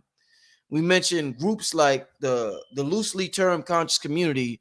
What we didn't mention is, let's say if we could criticize a Kevin Samuels, right? Right. We have an elder in our community, Dr. Phil Valentine, who has basically been saying the same thing as Kevin Samuels for years. Right. And he came on my show and said that. He said, I've been saying the same thing he's been saying for years. Now, did he not? I mean, why do you think? I mean, and Phil got attacked for a lot of things. He had the wounded womb. Woman was mad like a motherfucker. They was killing him. They was mad like a motherfucker at the wounded womb. Yo was mad. He was getting Kevin Samuels hate back then. I remember that. I had to block a few people because they was going over. Can we group Dr. Phil Valentine in the Manosphere as well? Oh no. Absolutely. Well, listen, I would even go as far to say all of our metaphysical teachers are part of the Manosphere initially, because the Manosphere was initially about man pursuing personal development. Right. When you look at in the conscious community, all the things that Brother Richard's been doing, Sadnetta, these are all aspects. Now, some people are major and minor, right, in different dimensions of it, but it was all inspired by men taking accountability for themselves to work on themselves. So whether it was consciousness, metaphysics, relationships, dating strategy, ownership, calling people out to, outside of their lower self to their higher selves, Baba Phil, definitely shout out to him. He's been saying it, but think about the difference between him and Kevin Samuel. Baba Phil Valentine has a holistic approach when he calls out these attributes in the sisters, because his whole thing was he was never trying to demonize the women, and so he has a master way of articulating it in a way where he brings it back to holistic accountability. Now, our brother Kendall Samuels, he's going to shake it up, right? Mhm. His whole thing was to shake up and cause conversation. I don't think that it was about. I don't think about it was more about being adverse more than shaking up the conversation. Now, when a master teacher or a leader shakes it up, it's up to us, the listeners, now to continue it and develop and build on it productively. Just like how our beloved brother Rich had me and Red tonight. Me and Red's point of coming on the platform is not to shake it up to offend men or women. It's to shake up the conversation so we can begin to analyze and account for what's needed for us to level up. Right? And growth only comes when it's uncomfortable. You want muscles, you want a big chest, you gotta lift some heavy, uncomfortable weight, right? You You're gotta gonna be hurting, right? You're gonna and hurt not that before you. and not That, that. that So growth, that's what they say they're telling. That's what Kevin Samuels said they're telling women. right, right. They're making them comfortable. That's But what you they know say. what, brother Rich? It took Yeah. him to leave his body, because I saw a lot of sisters who were initially not hearing him go back, and they were on Twitter and they were saying, you know what? He wasn't he wasn't clean on everything, but that brother was right on a lot of stuff. So I did see a lot of women go back now that he's not in his body now and kind of listen to some of the information and see what was he really trying to say, right? And I think we can look at when okay, let's say someone calls me out. No, SupaNova, I'm calling you out. And they see an attribute of me and their observation of me that's not of my highest and wisest. That's my personality. I'm gonna say, receive fully. Call me out of my sickness. Call me out of my blockage. Call exercise me. Use your God word to call me out of my low behavior, my ignorance. I don't need to defend the demon in me. I don't need my ego to secure and lock in my arrogance. Maybe I was a forgetful God and I forgot I was God. And you saying, brother, you've been on that, you've been blocked, and you've been, you know what? Receive fully. Maybe I have. Maybe I need to take a deeper accountability. See, Aquarius, brother Rich caveated in the charge, we're in the age of Aquarius. Aquarius is taking account. It's the man or woman pouring the water. Ain't nobody pouring it for you. That's Aquarius. I'm taking the water and I'm pouring libation. The question is, did you pour your libation today? We in Aquarius. Pisces is peekaboo. One fish here, one fish there. You got to get them on the same page to manifest. But one fish telling you this way, one fish flying that way. If you're blessed, if you get both fishes aligning. So we had to go through that back and forth. But Aquarius says, I'm going to pick up this jug. I'm going to be responsible. And I'm going to make my libation, man or woman. I'm going to now take my life in my hands. And I'm going to pour in honor of myself. I'm going to pour into myself daily. So when we can get to listen to our master teachers and in the algorithm, Kevin Samuels, I listen to him objectively. There's some things I don't agree with, but there's some things that I'm like, yo, that's interesting. And then I look at myself. How do I see what he's saying does reflects to me? If it doesn't apply, let it fly. We have to begin to be comfortable with being uncomfortable so we can grow. Right. Everybody want the feel-goodisms. They want the stroking of the ego and shit like that. And the same thing, the same medicine that Kevin Samuel was delivering, that's the same medicine that Dr. Phil Valentine is delivering. You know what I mean? They just got different approaches. And like I said, Kevin Samuels was only 2 years into his quote-unquote his run, right? 2 years into his run as the Godfather. Like I said, he been doing it for like 4 years, but he was selling you niggas cologne and fucking glasses. He was about image. And he upgraded the image consultant because he was like, yo, now I'm addressing women. They want 1% of motherfucking men in the whole populations. So, of course, I'm going to talk greasy to them and I'm going to talk crazy to them because, you know, shit, they sound crazy right now. Wanting to get with 1% of the men on the earth. Wow. Right? The top 1%. The top 1%. The top 1% men of the earth. And I'm going to ask them a few questions. To prepare them for what they say they want. To prepare them because remember, 99% of the women that probably been in touch with Kevin Samuels will never and have never sat with 1% of these men in the world. They don't even know what the conversation is going to sound like. They don't even know the type of pressure that 1% is going to put on their ass if they were sitting across from them at a dinner table. That's facts. That's facts. So at the end of the day, this shit was entertainment for the internet. It wasn't even nothing that was really going to come into fruition because 98% of those women was not going to sit down with a fucking billionaire. Straight like that.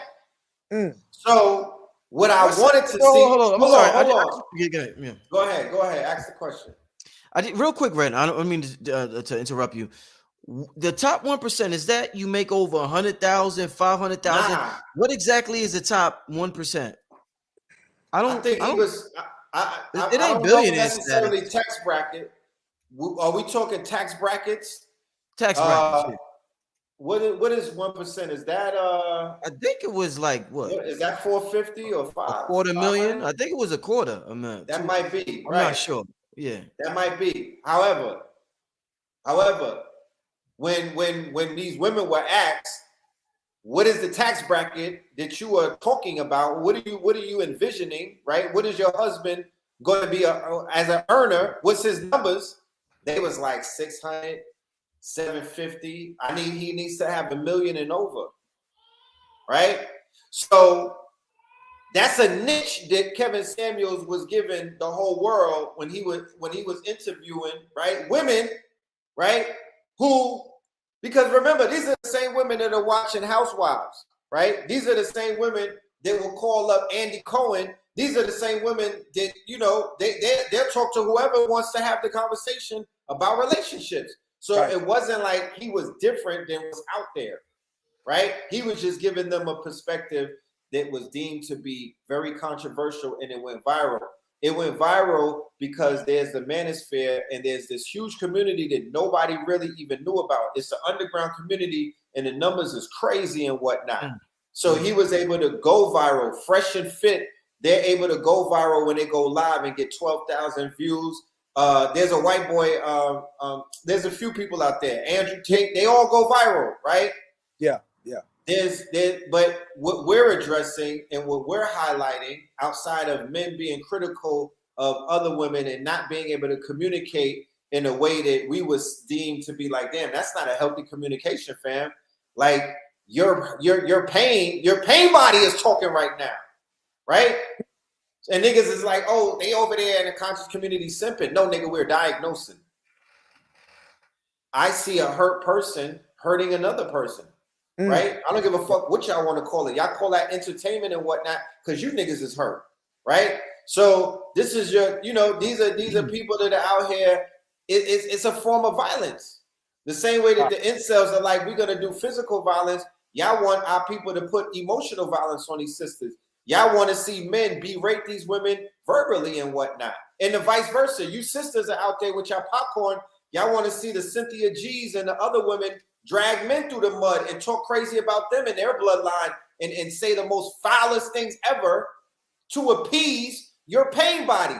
So this whole shit is about trauma bonding, and I don't want to have nothing to do with it, right? Yeah. However, that's a good point, bro. That's However, we could put the signal out there and say that there is an island that you niggas can visit to get your motherfucking healing. You know what I'm talking about? And it's the SupaNova Island. You know what I mean? It's the Black Magic Island.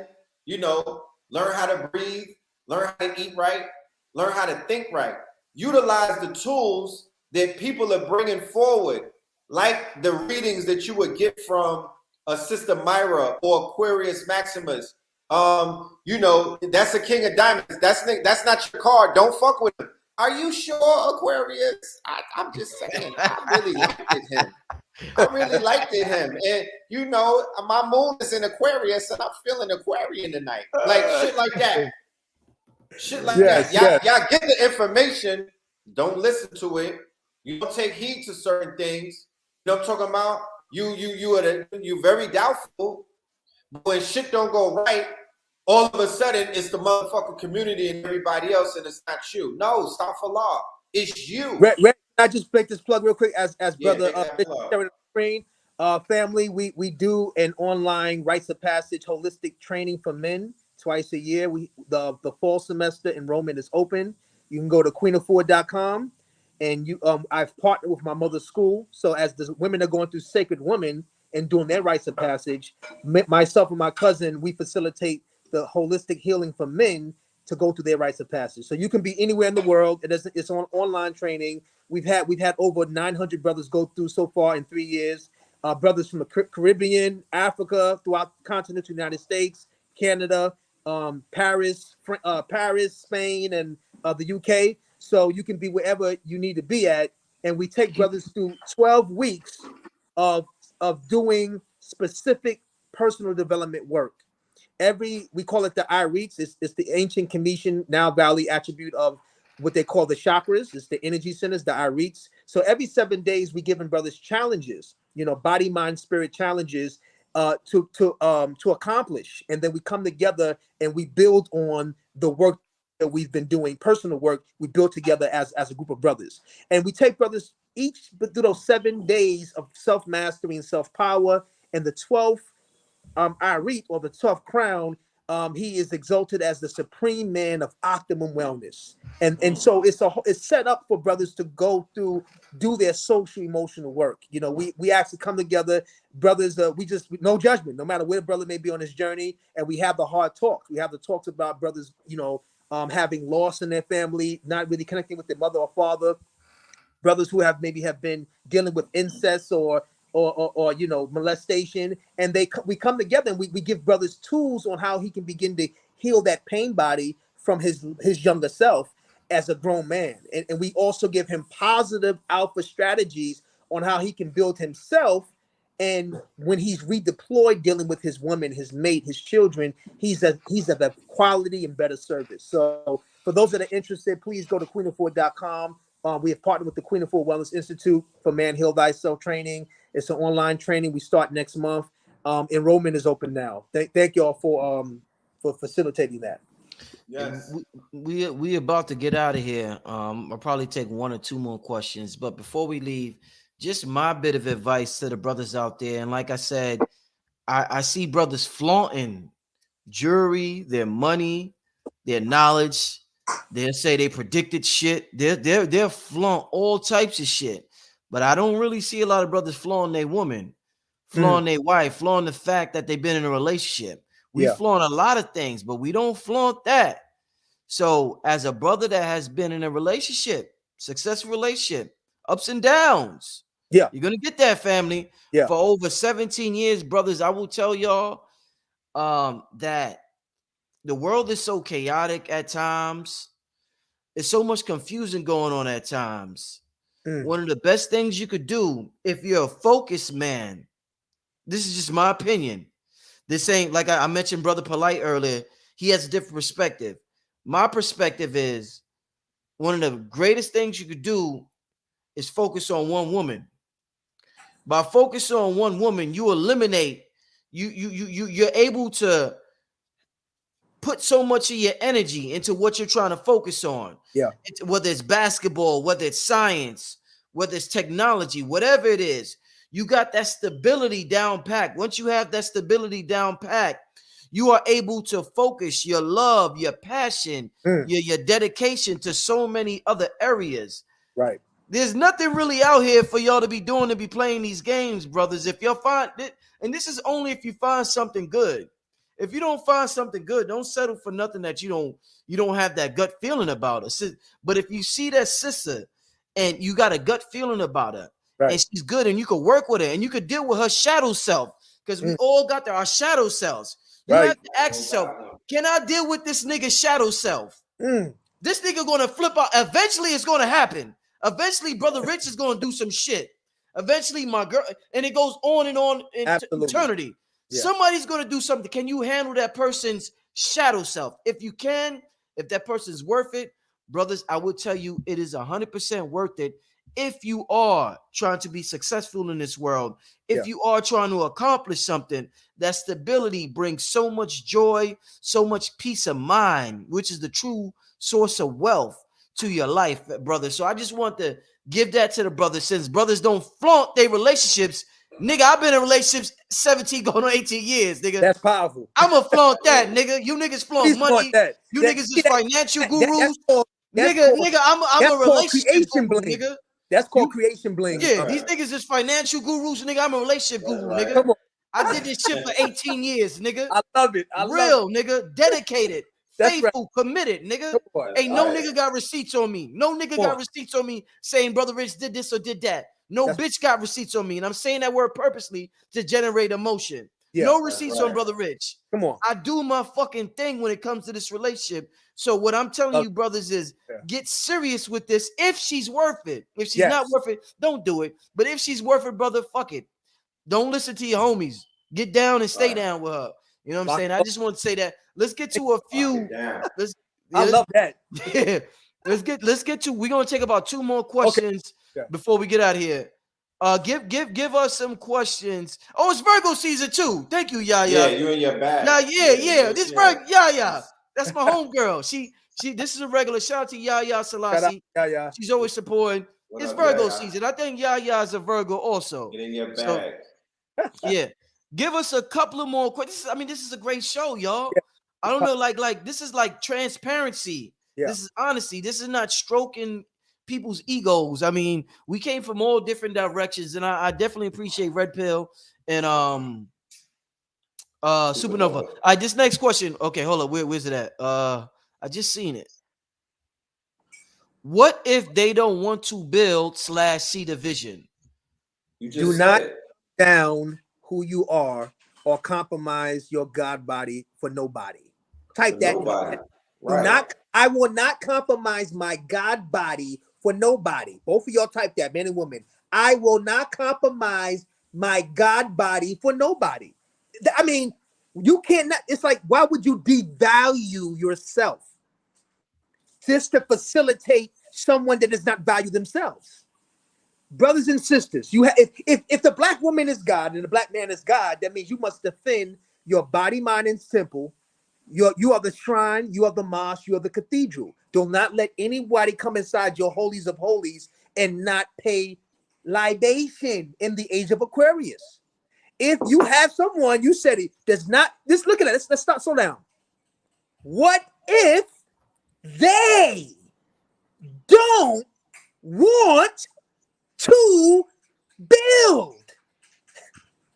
Bye, Felicia. Right. What if they don't want to see? That means you're gonna be blind. The vision. The vision. Bye. So how are you doing that? What are you doing? And it goes for you. I'm talking about this. Is what I'm saying. See, you see what that means?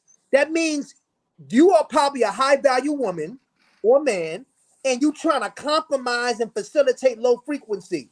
This is why I say high value men, high value women connect so we can create high value children. Example, Brother Rich, 17 years.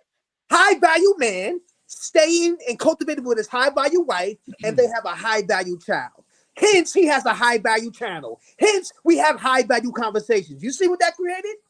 But if you dumbing down and devaluing brother, sister, God, goddess, just to help somebody out that's not helping themselves out, you're not contributing your best to the relationship or to the planet. Brother Red?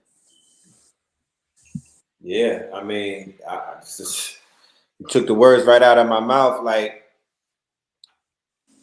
the only thing that you have in this world that you can't necessarily replenish or get from Amazon Prime is your time.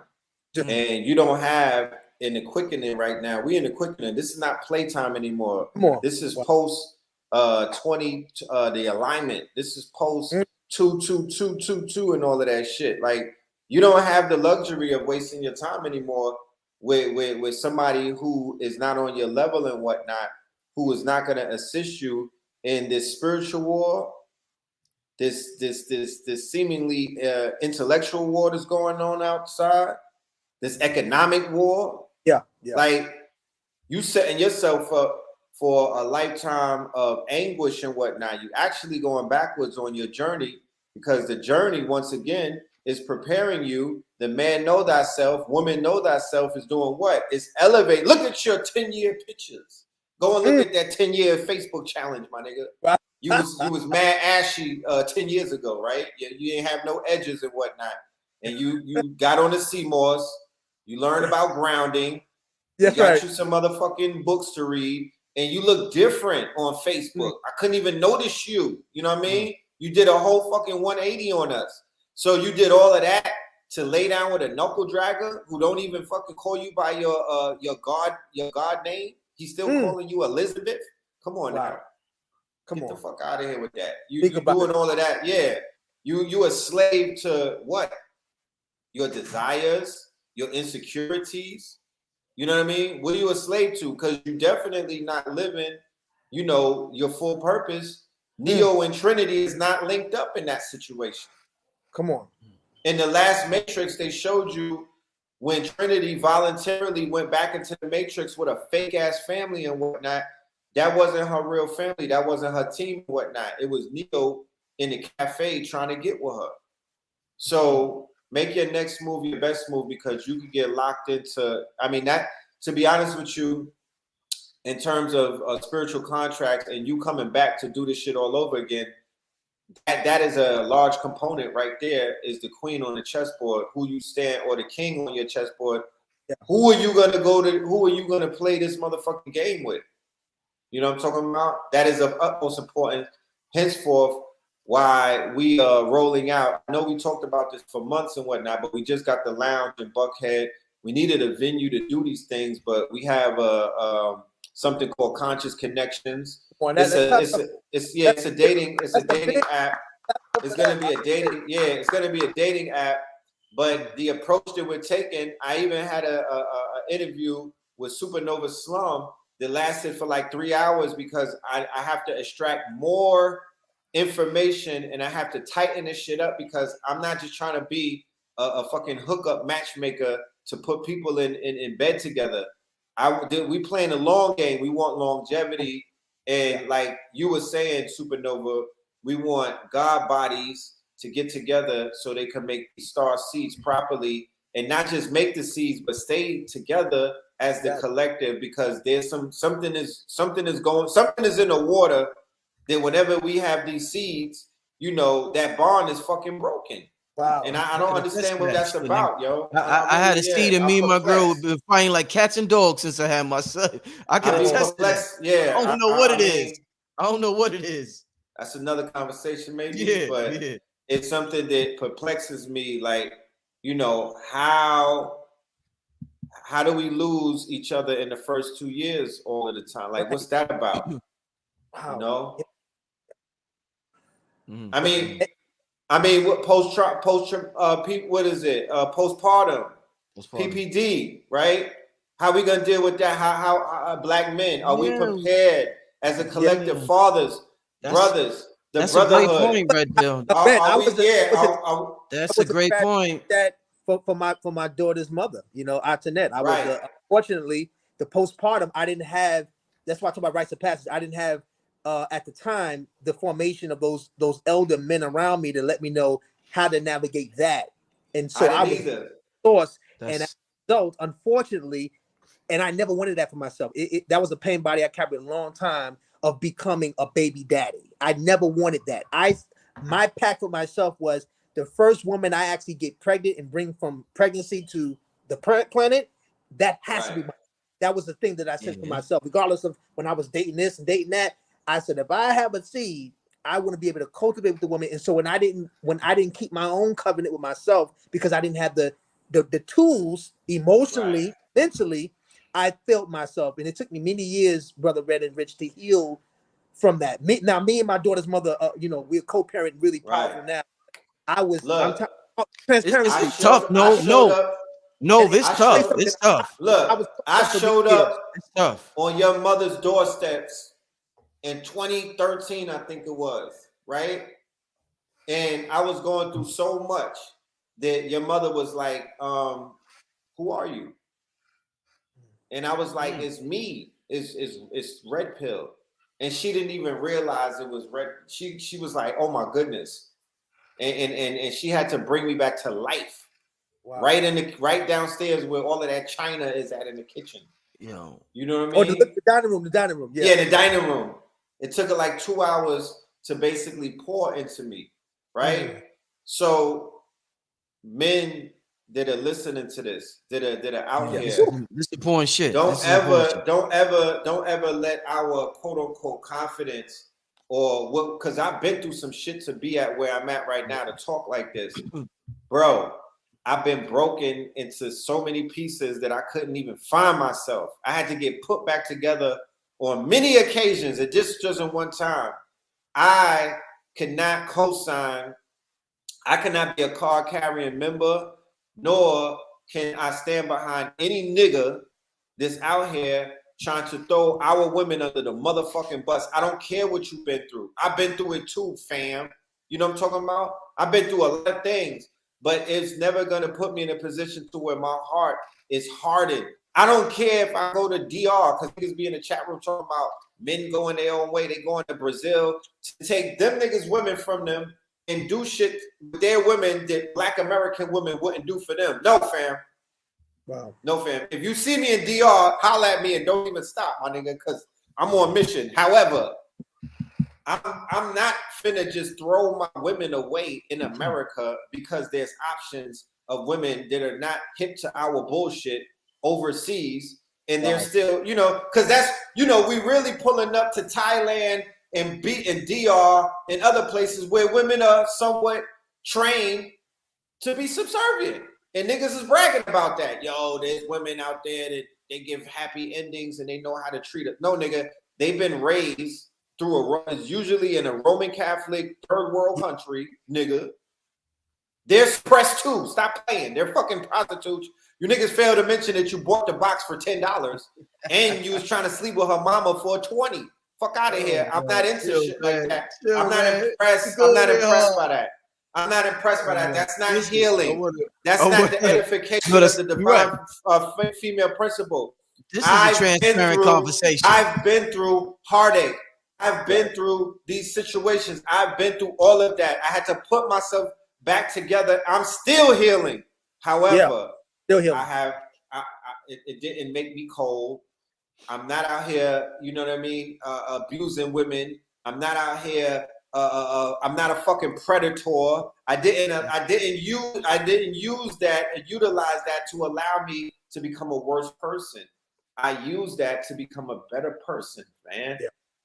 You understand? And I'm not perfect. However, you know, I can measure where I can remember 2014. And then I can look at myself in the mirror right now and be like, damn, you came a long way, bro.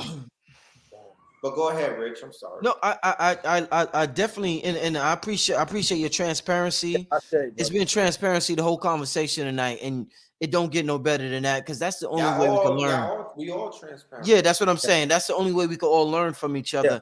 And I appreciate you, SupaNova, sharing your experience with the postpartum. And I would love to in the future have a panel of brothers and us to teach each other how to deal with that. Because I told you, I'm fresh off of that.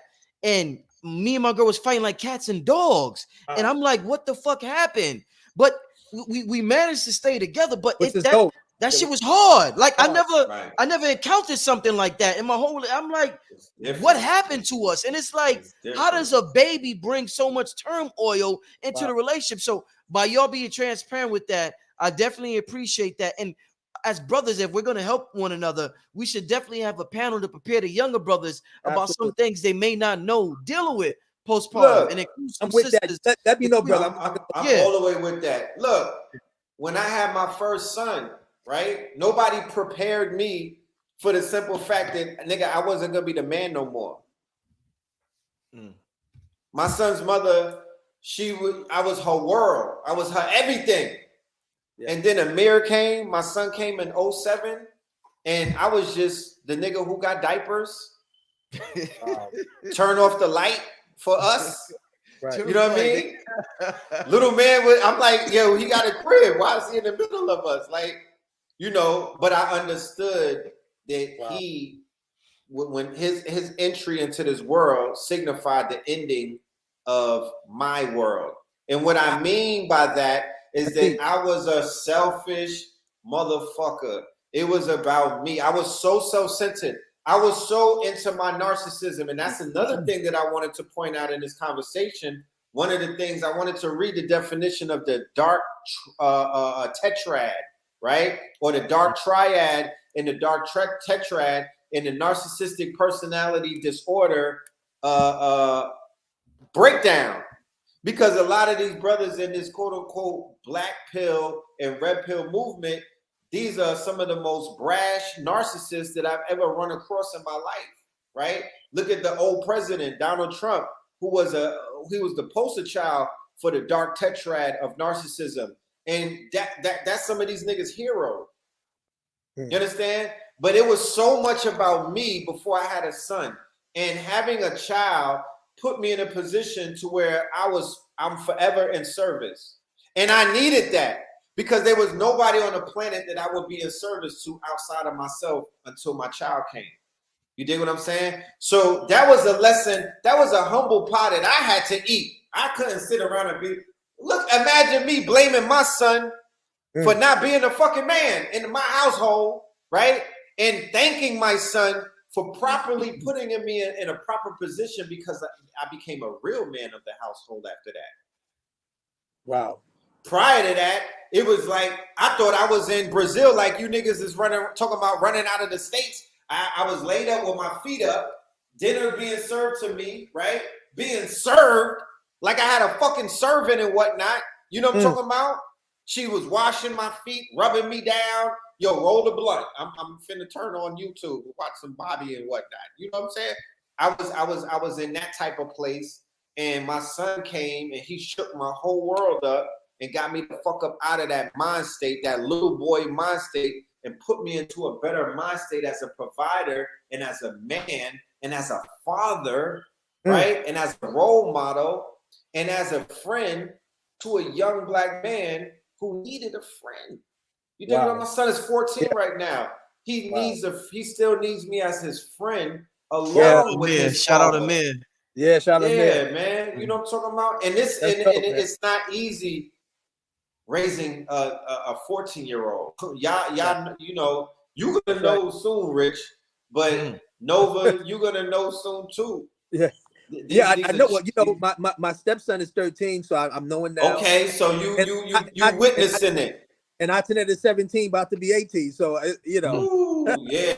But Red, I was just gonna tell you and Brother Rich real quick.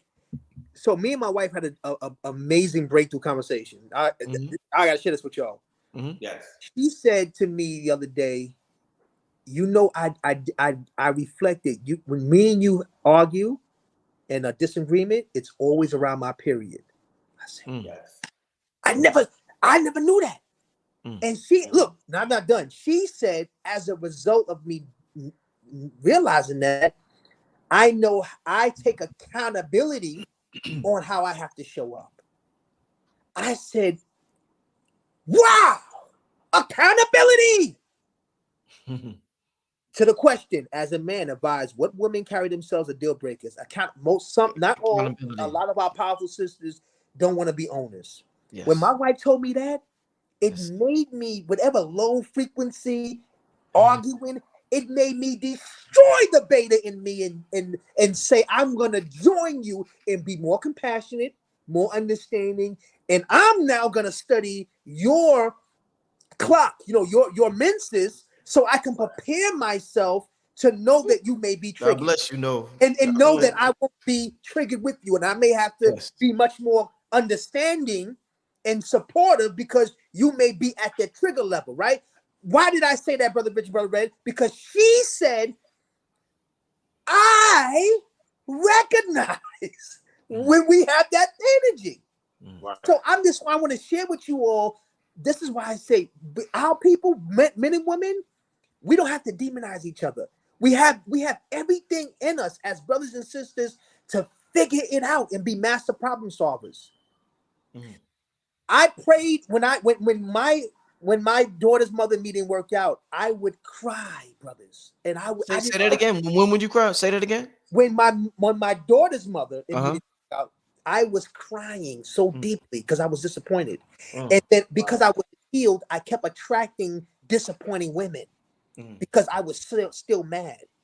My current wife, Layla, because she is committed to working on herself, I don't have no time off not to work on myself because she's committed to her self-development. So she's the me that's reminding me, keep that work. Right. So we were able to come back in formation together because we were together for 10 years. We broke up, divorced, and got back together after years of not being together. Right. And we came back together, and now we observed the relationship as scientists. No ego. Where we was at last timeline, we're not going to bring that back to this timeline. So when she told me, Brother Rich and Brother Red, that she is taking accountability of knowing that like what happens in an argument, disharmony, it makes me meet her humbly, right? It makes me say, okay, when she's not strong enough and she's triggered, me as a man, I can fortify myself and not take it personal when she's at that phase because I understand. Right? Not saying I'm going to take abuse, but I can facilitate compassion for her because she may be at that place. Vice versa, because we're transparent, she can do the same for me. So I had to, in order for me to even attract this from her, I had to work through some healing with my daughter's mother that I realized I was still carrying.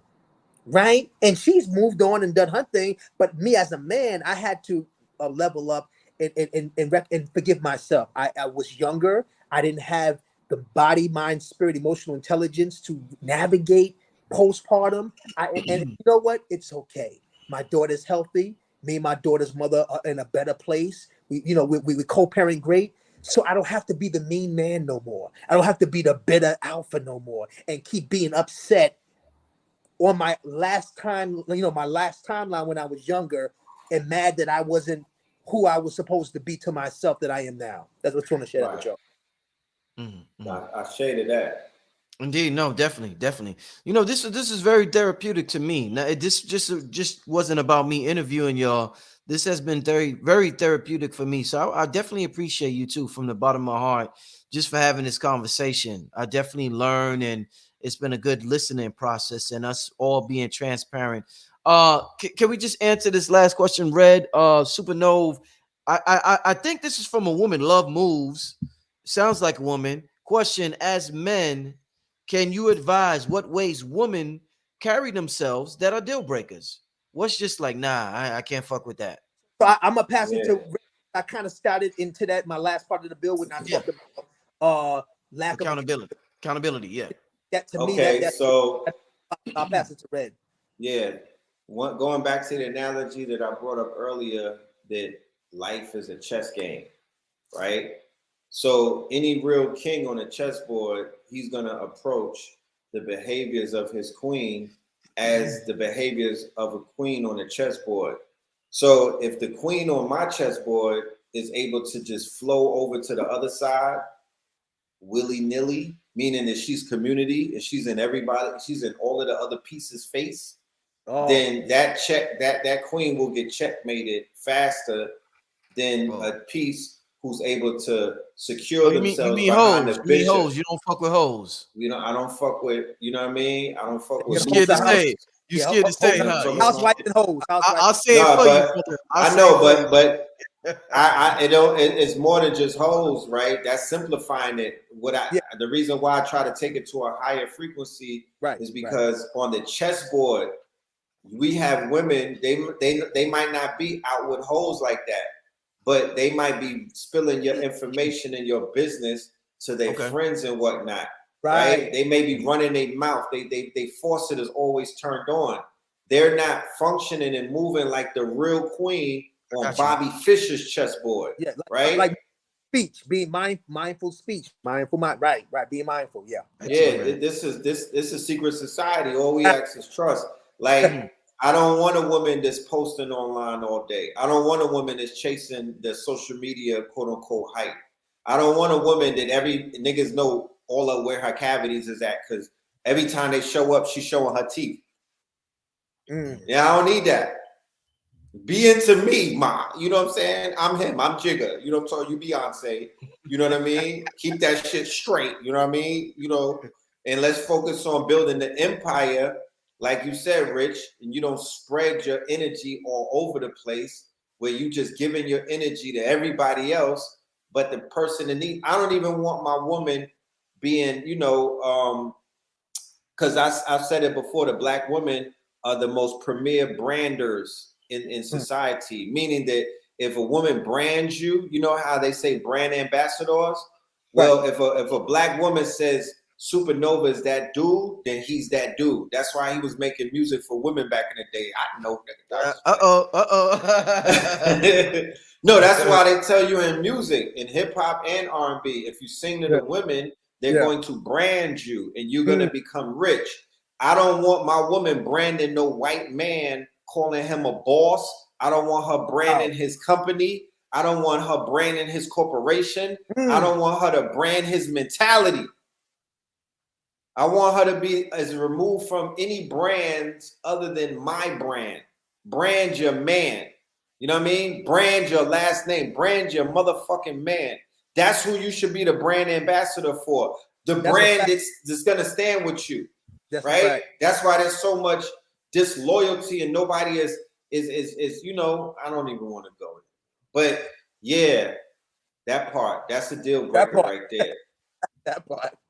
Can't be for everybody. But these are but see, it goes back to what you said earlier. What we talked about is the black woman is God. That's the attributes of black woman being God. It's mastering her mind, her speech, like you about to say, loyalty, building your man, pouring into your these are attributes of her as a Godhead. So you know, again, I go back to the Nile Valley. It's on the walls. You see Kemet. You see our sacred mothers kissing or giving praise to her king man, and then he's giving praise to her. They're supporting each other. You see her next to him, holding his shoulder next to him, and they holding the ankh. It's on our temple walls. You see the support. He supports her. She supports him. You know, that's it. So, and Brother Rich already gave us an example of what 17 years can look like for him and also for the community if we're willing to, again, use the plow, the hieroglyph to continue to cultivate. Indeed, this is the last question. And I'm not trying to be disrespectful by posing this question. We're having a transparent conversation with questions that need to be asked. This brother, he asks another question. But don't hoes need healing? Most time there's a reason behind them dying. A lot of our sisters was taking advantages as young, and they was promiscuous early based on things that happened to them as young, but they shouldn't be necessarily thrown away. So could you answer this question? Absolutely. Well, yeah. Hoes need healing, and we were talking about earlier, just being playful, but no, in all seriousness, no, facilitating compassion. For our brothers and sisters and our women that may have been initiated into sexual expression very early, sometimes from uncle and pops and elder community members, and they were like 10 years old, 12 years old. So there's a lot of trauma in that, right? And so men who actually are in the pathway to have that understanding and compassion, you may meet a woman that has been physically compromised, but like Red Pill said, she's actually mentally and spiritually royal and loyal, right? And that that this is where you can use some discernment, because she may not necessarily be purified in that area, but she is willing to square her own self away because she's attracted to this man that is holding her accountable to her other attributes. So there is definitely an opportunity for healing on both sides, because again, transparency. I can't say she's bad for thoughting at 12, 13. I was having sex at 9 and 10. I lost my, I was, whatever I was doing, virginity, I was with all the older girls. I was humping on the babysitter. I was humping at the daycare center. I remember that. So I was thoughting at an early age too. So You know, Right. I need her to understand that I'm a very sexual hyper grown man. So Right. I'm gonna need my woman to understand how to facilitate me and understand my journey, just like I have to hold space for her journey. So I think compassion is a power word that we can begin to all express for each other, because like Red Pill said earlier, you know, like he said in his transparency, you don't know what he had to go through to get to this moment. He went through a lot of different phases of himself and understanding, and our sisters have went through the same, like we have too. If that makes sense, Brother Rich. Definitely, no, definitely, my brother. Yeah. Definitely. An unhealed hoe is like a weapon of mass destruction. You know what I mean? And like SupaNova was saying, hoes are both genders. You know what I'm talking about? I was a whoremonger and a thought. You know what I mean? For many years. And why I say that is because when I look back at some of the women that I was rocking with, it was like, yeah, I was definitely a thought, because in my right mind, I wasn't even you know what I mean? Like, Wow. I wouldn't have given them the fucking time of the day. Yeah. So that was an aspect of me where it was like, nigga, you was just chasing an orgasm. You was starting. Yeah. And in order for me to see that, I was basically, you know, I was settling, right? I was bottom feeding. You know what I'm talking about? Wow. I know what you're In order for me to see that, it had to be from a place where I was able to step outside of myself and look at the fuck shit that I was, putting myself through and whatnot. And I'm like, damn, nigga, you're diminishing who the fuck you are. You know, like mistakes could come out of that. So I had to get my shit together. You know what I'm talking about? And improve once again. Once I looked at it from a perspective of chess, I'm like, damn, the king don't fuck with the rooks. You know what I'm talking about? Yeah. You don't see the king chilling with the pawns. Yeah. You know? So yeah, for our sisters who've been hurt and been done dirty and whatnot, and you know, and they're in a quagmire because society, you know, in the years of 2019 and 2020, they saw our sisters beginning to wake up and break out of these spells and whatnot. And the powers that be, they built another Roach Motel called Meg Thee Stallion and Cardi B with WAP, right? Sexual liberation. Sell your box around to white men, right? And that will get you more justice than asking for a guilty verdict from the jury. That's what they told them to do in the middle of a fucking revolution, to go ahead and sell your box and show some ass, show some cheeks, and white men will smile and treat you better. You know what I mean? Other than how they, you know, you could get away with a few tickets if you get pulled over, show a nipple or two and whatnot.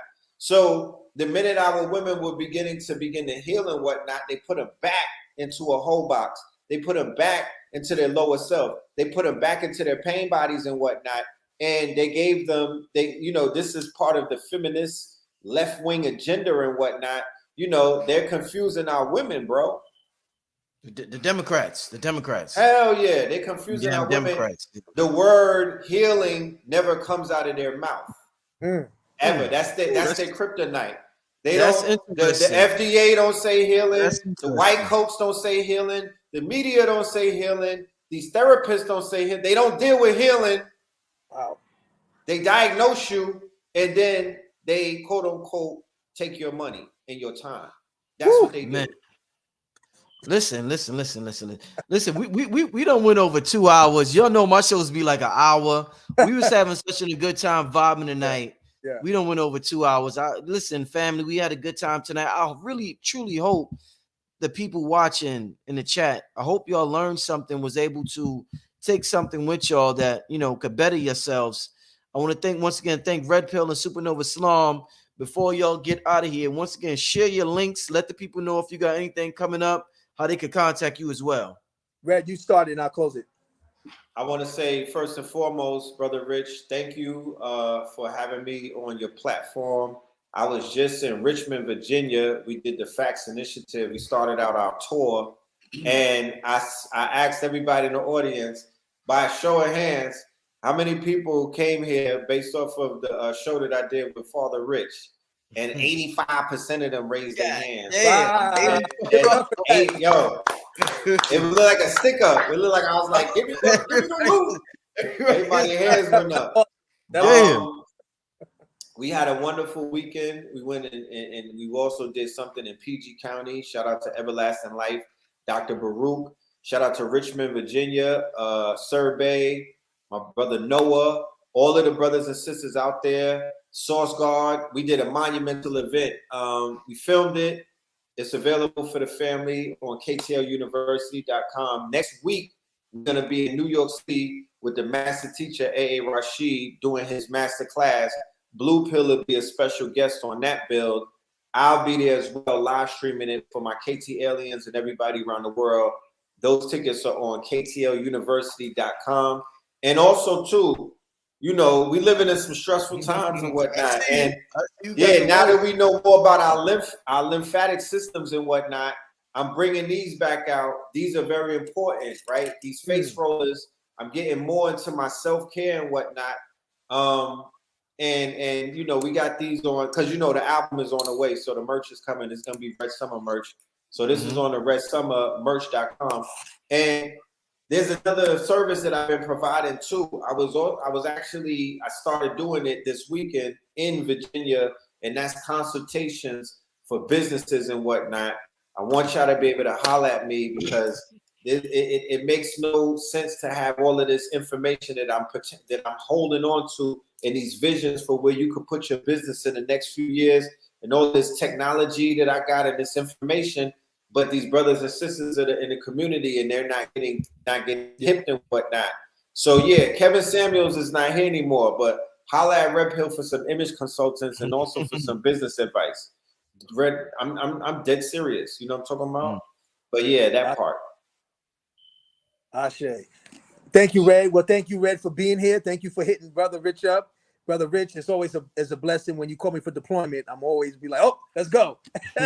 So it's always for me. I'm always in the world whirling. So it's when my brothers call me forth, like me and Red had our build last month, and it's always a good way to build with my brothers and live with the people. You know, this is a really great opportunity, real time that we are being massive problem solvers and sharing with the family. Family, y'all can support my books on Amazon. The Holistic Remedy is available if you're into detoxing and want to really get some tools around plant-based nutrition. If you're in transition, if you're vegan or you're non-vegan, you just need some more wellness, holistic tips, herbs, protocols. My book, The Holistic Remedy, is available on Amazon. Okay, Hip Hop's Medicine Man. And then we have Man Heal Thyself, which we read from today with me, my mother, Queen of Four, The Wellness Warrior's Guide to Self-Mastery. And also I want to invite all the brothers that are live and sisters that have Kingman brothers or nephews or sons 18 and older. Where enrollment is open for the online training starting next month. Man Heal Thyself, 12-week online training. You can go to queenoffour.com, www.queenoffour.com, Man Heal Thyself. That's queenoffour.com, QUEENAFUA.com, and you can look at Man Heal Thyself and sign up for our online training. And also, what I was going to say, Brother Rich, I'm here. So you need me. I know you coming back and building with young people and the brothers. I'm here. Follow me on here, YouTube family. Subscribe to my channel. I'm SupaNova. Oh yeah. They want to know what's your Cash App. They want to support you. Oh, what is that? I think it's SupaNova Terrain. SupaNova Terrain. TORAIN. SupaNova Terrain. SupaNova TORAIN. Thank you, Brother Rich. And I'm here also, on YouTube. Make sure you're subscribed to the channel. Right. Two things. I believe we're going to be in Atlanta all on the September 11th weekend, right? We're going to be participating in Mama Tassili's The Wizards of Raw. Will you be there with Ali the Great as well, SupaNova? I'm working that out. I may be there that weekend. Okay. All right. Excellent. Because he wants. Yeah. Absolutely. Yeah, we going to Stone Mountain on the 11th, SupaNova. We're going to Stone Mountain on the 11th. That would be dope if you could come. That would be dope. Rising, you know what I mean? We getting we getting all the luminaries. We getting our all-star lineup together. Let's do it. That night too. Me and Brother Ali have been talking. We also going to be doing some parties at the club, at the lounge that we got in Buckhead. I'm all for it. I'm locking. We want our brothers to and our sisters. That we ain't on no Kevin's. No. I'm not even gonna mention his name. Shout out to Kevin Samuels, rising power to the Godfather. But we're not on some black incel type of weird shit. We want our brothers and sisters to put on some good clothes, some cologne and whatnot, some smell goods. That's you know, let your coils hang and whatnot, and let's socialize in a social environment where we can eat, drink, smoke some hookah, CBD based, of course. Listen to some God hop. And maybe dance a little bit, move around and whatnot, dance to some Afro beats, to some, to some God hop, some New Side Rock, some Cambada, some Red Pillars and all of that. We want to, some SupaNova, we want to create the healthy environment so we can have healthy conversations and we can heal ourselves. Because that's one of the issues that we have not been able to do, but we're here now. And these are some wonderful times that we're in. Thank you, SupaNova, for the program that you're running for our brothers with Man Heal Thyself. Thank you for being a shining example of what growth and development looks like in our community and what warriorhood looks like without being fake angry all the time and toxic, but to be happy, to be healthy, right? To be loving in a relationship and to be doing the work. That speaks volumes to brothers who need it right now, because the mental health and the spiritual health and the emotional health is at an all-time low, both in our women and men, because women are getting excited or enthusiastic by just knowing that men out here exist that have these kind of conversations. So I say, let's continue to have these. Let's make a part 2 to this, bring some more brothers and maybe even some sisters on board. Let's do a panel. And let's open up a little bit more, because I'm willing to open up more. Yeah, absolutely. Me too. Let's do it. Well, I'm willing to share more. You know what I'm talking about? Also, shout out to Brother Rich. I know you're working on the Holy Tape Part 3. Holy Ghost Part 3. Holy Ghost Part 3. Yeah. Shout out to Cambada. Cambada was just in the ATL. Oh, man, shout out. Working on it. Yeah. So I'm gonna have updates on that soon. I just had such a good time tonight, y'all. We're going to expound on this. And like Red said, he got the conscious connections coming. Yeah. SupaNova got the men's healing retreat coming. He got it going on right now. And this is something that's very important. So there's things happening right now. We're going to continue to develop things. Like I said, the idea of having a discussion about postpartum with men and women, family, that is like, that's a game changer. That's a must, though. That's a game changer. We'll have that. That's like an intimate setting right there, but that's a game changer. But we're gonna get this thing together. That's we know how the movie ends. We just filling in the middle parts. But thank you everybody for tuning in. Brother Rich, SupaNova, Red Pill, Black Magic 363. That's right. We out here. Peace, family. Yes.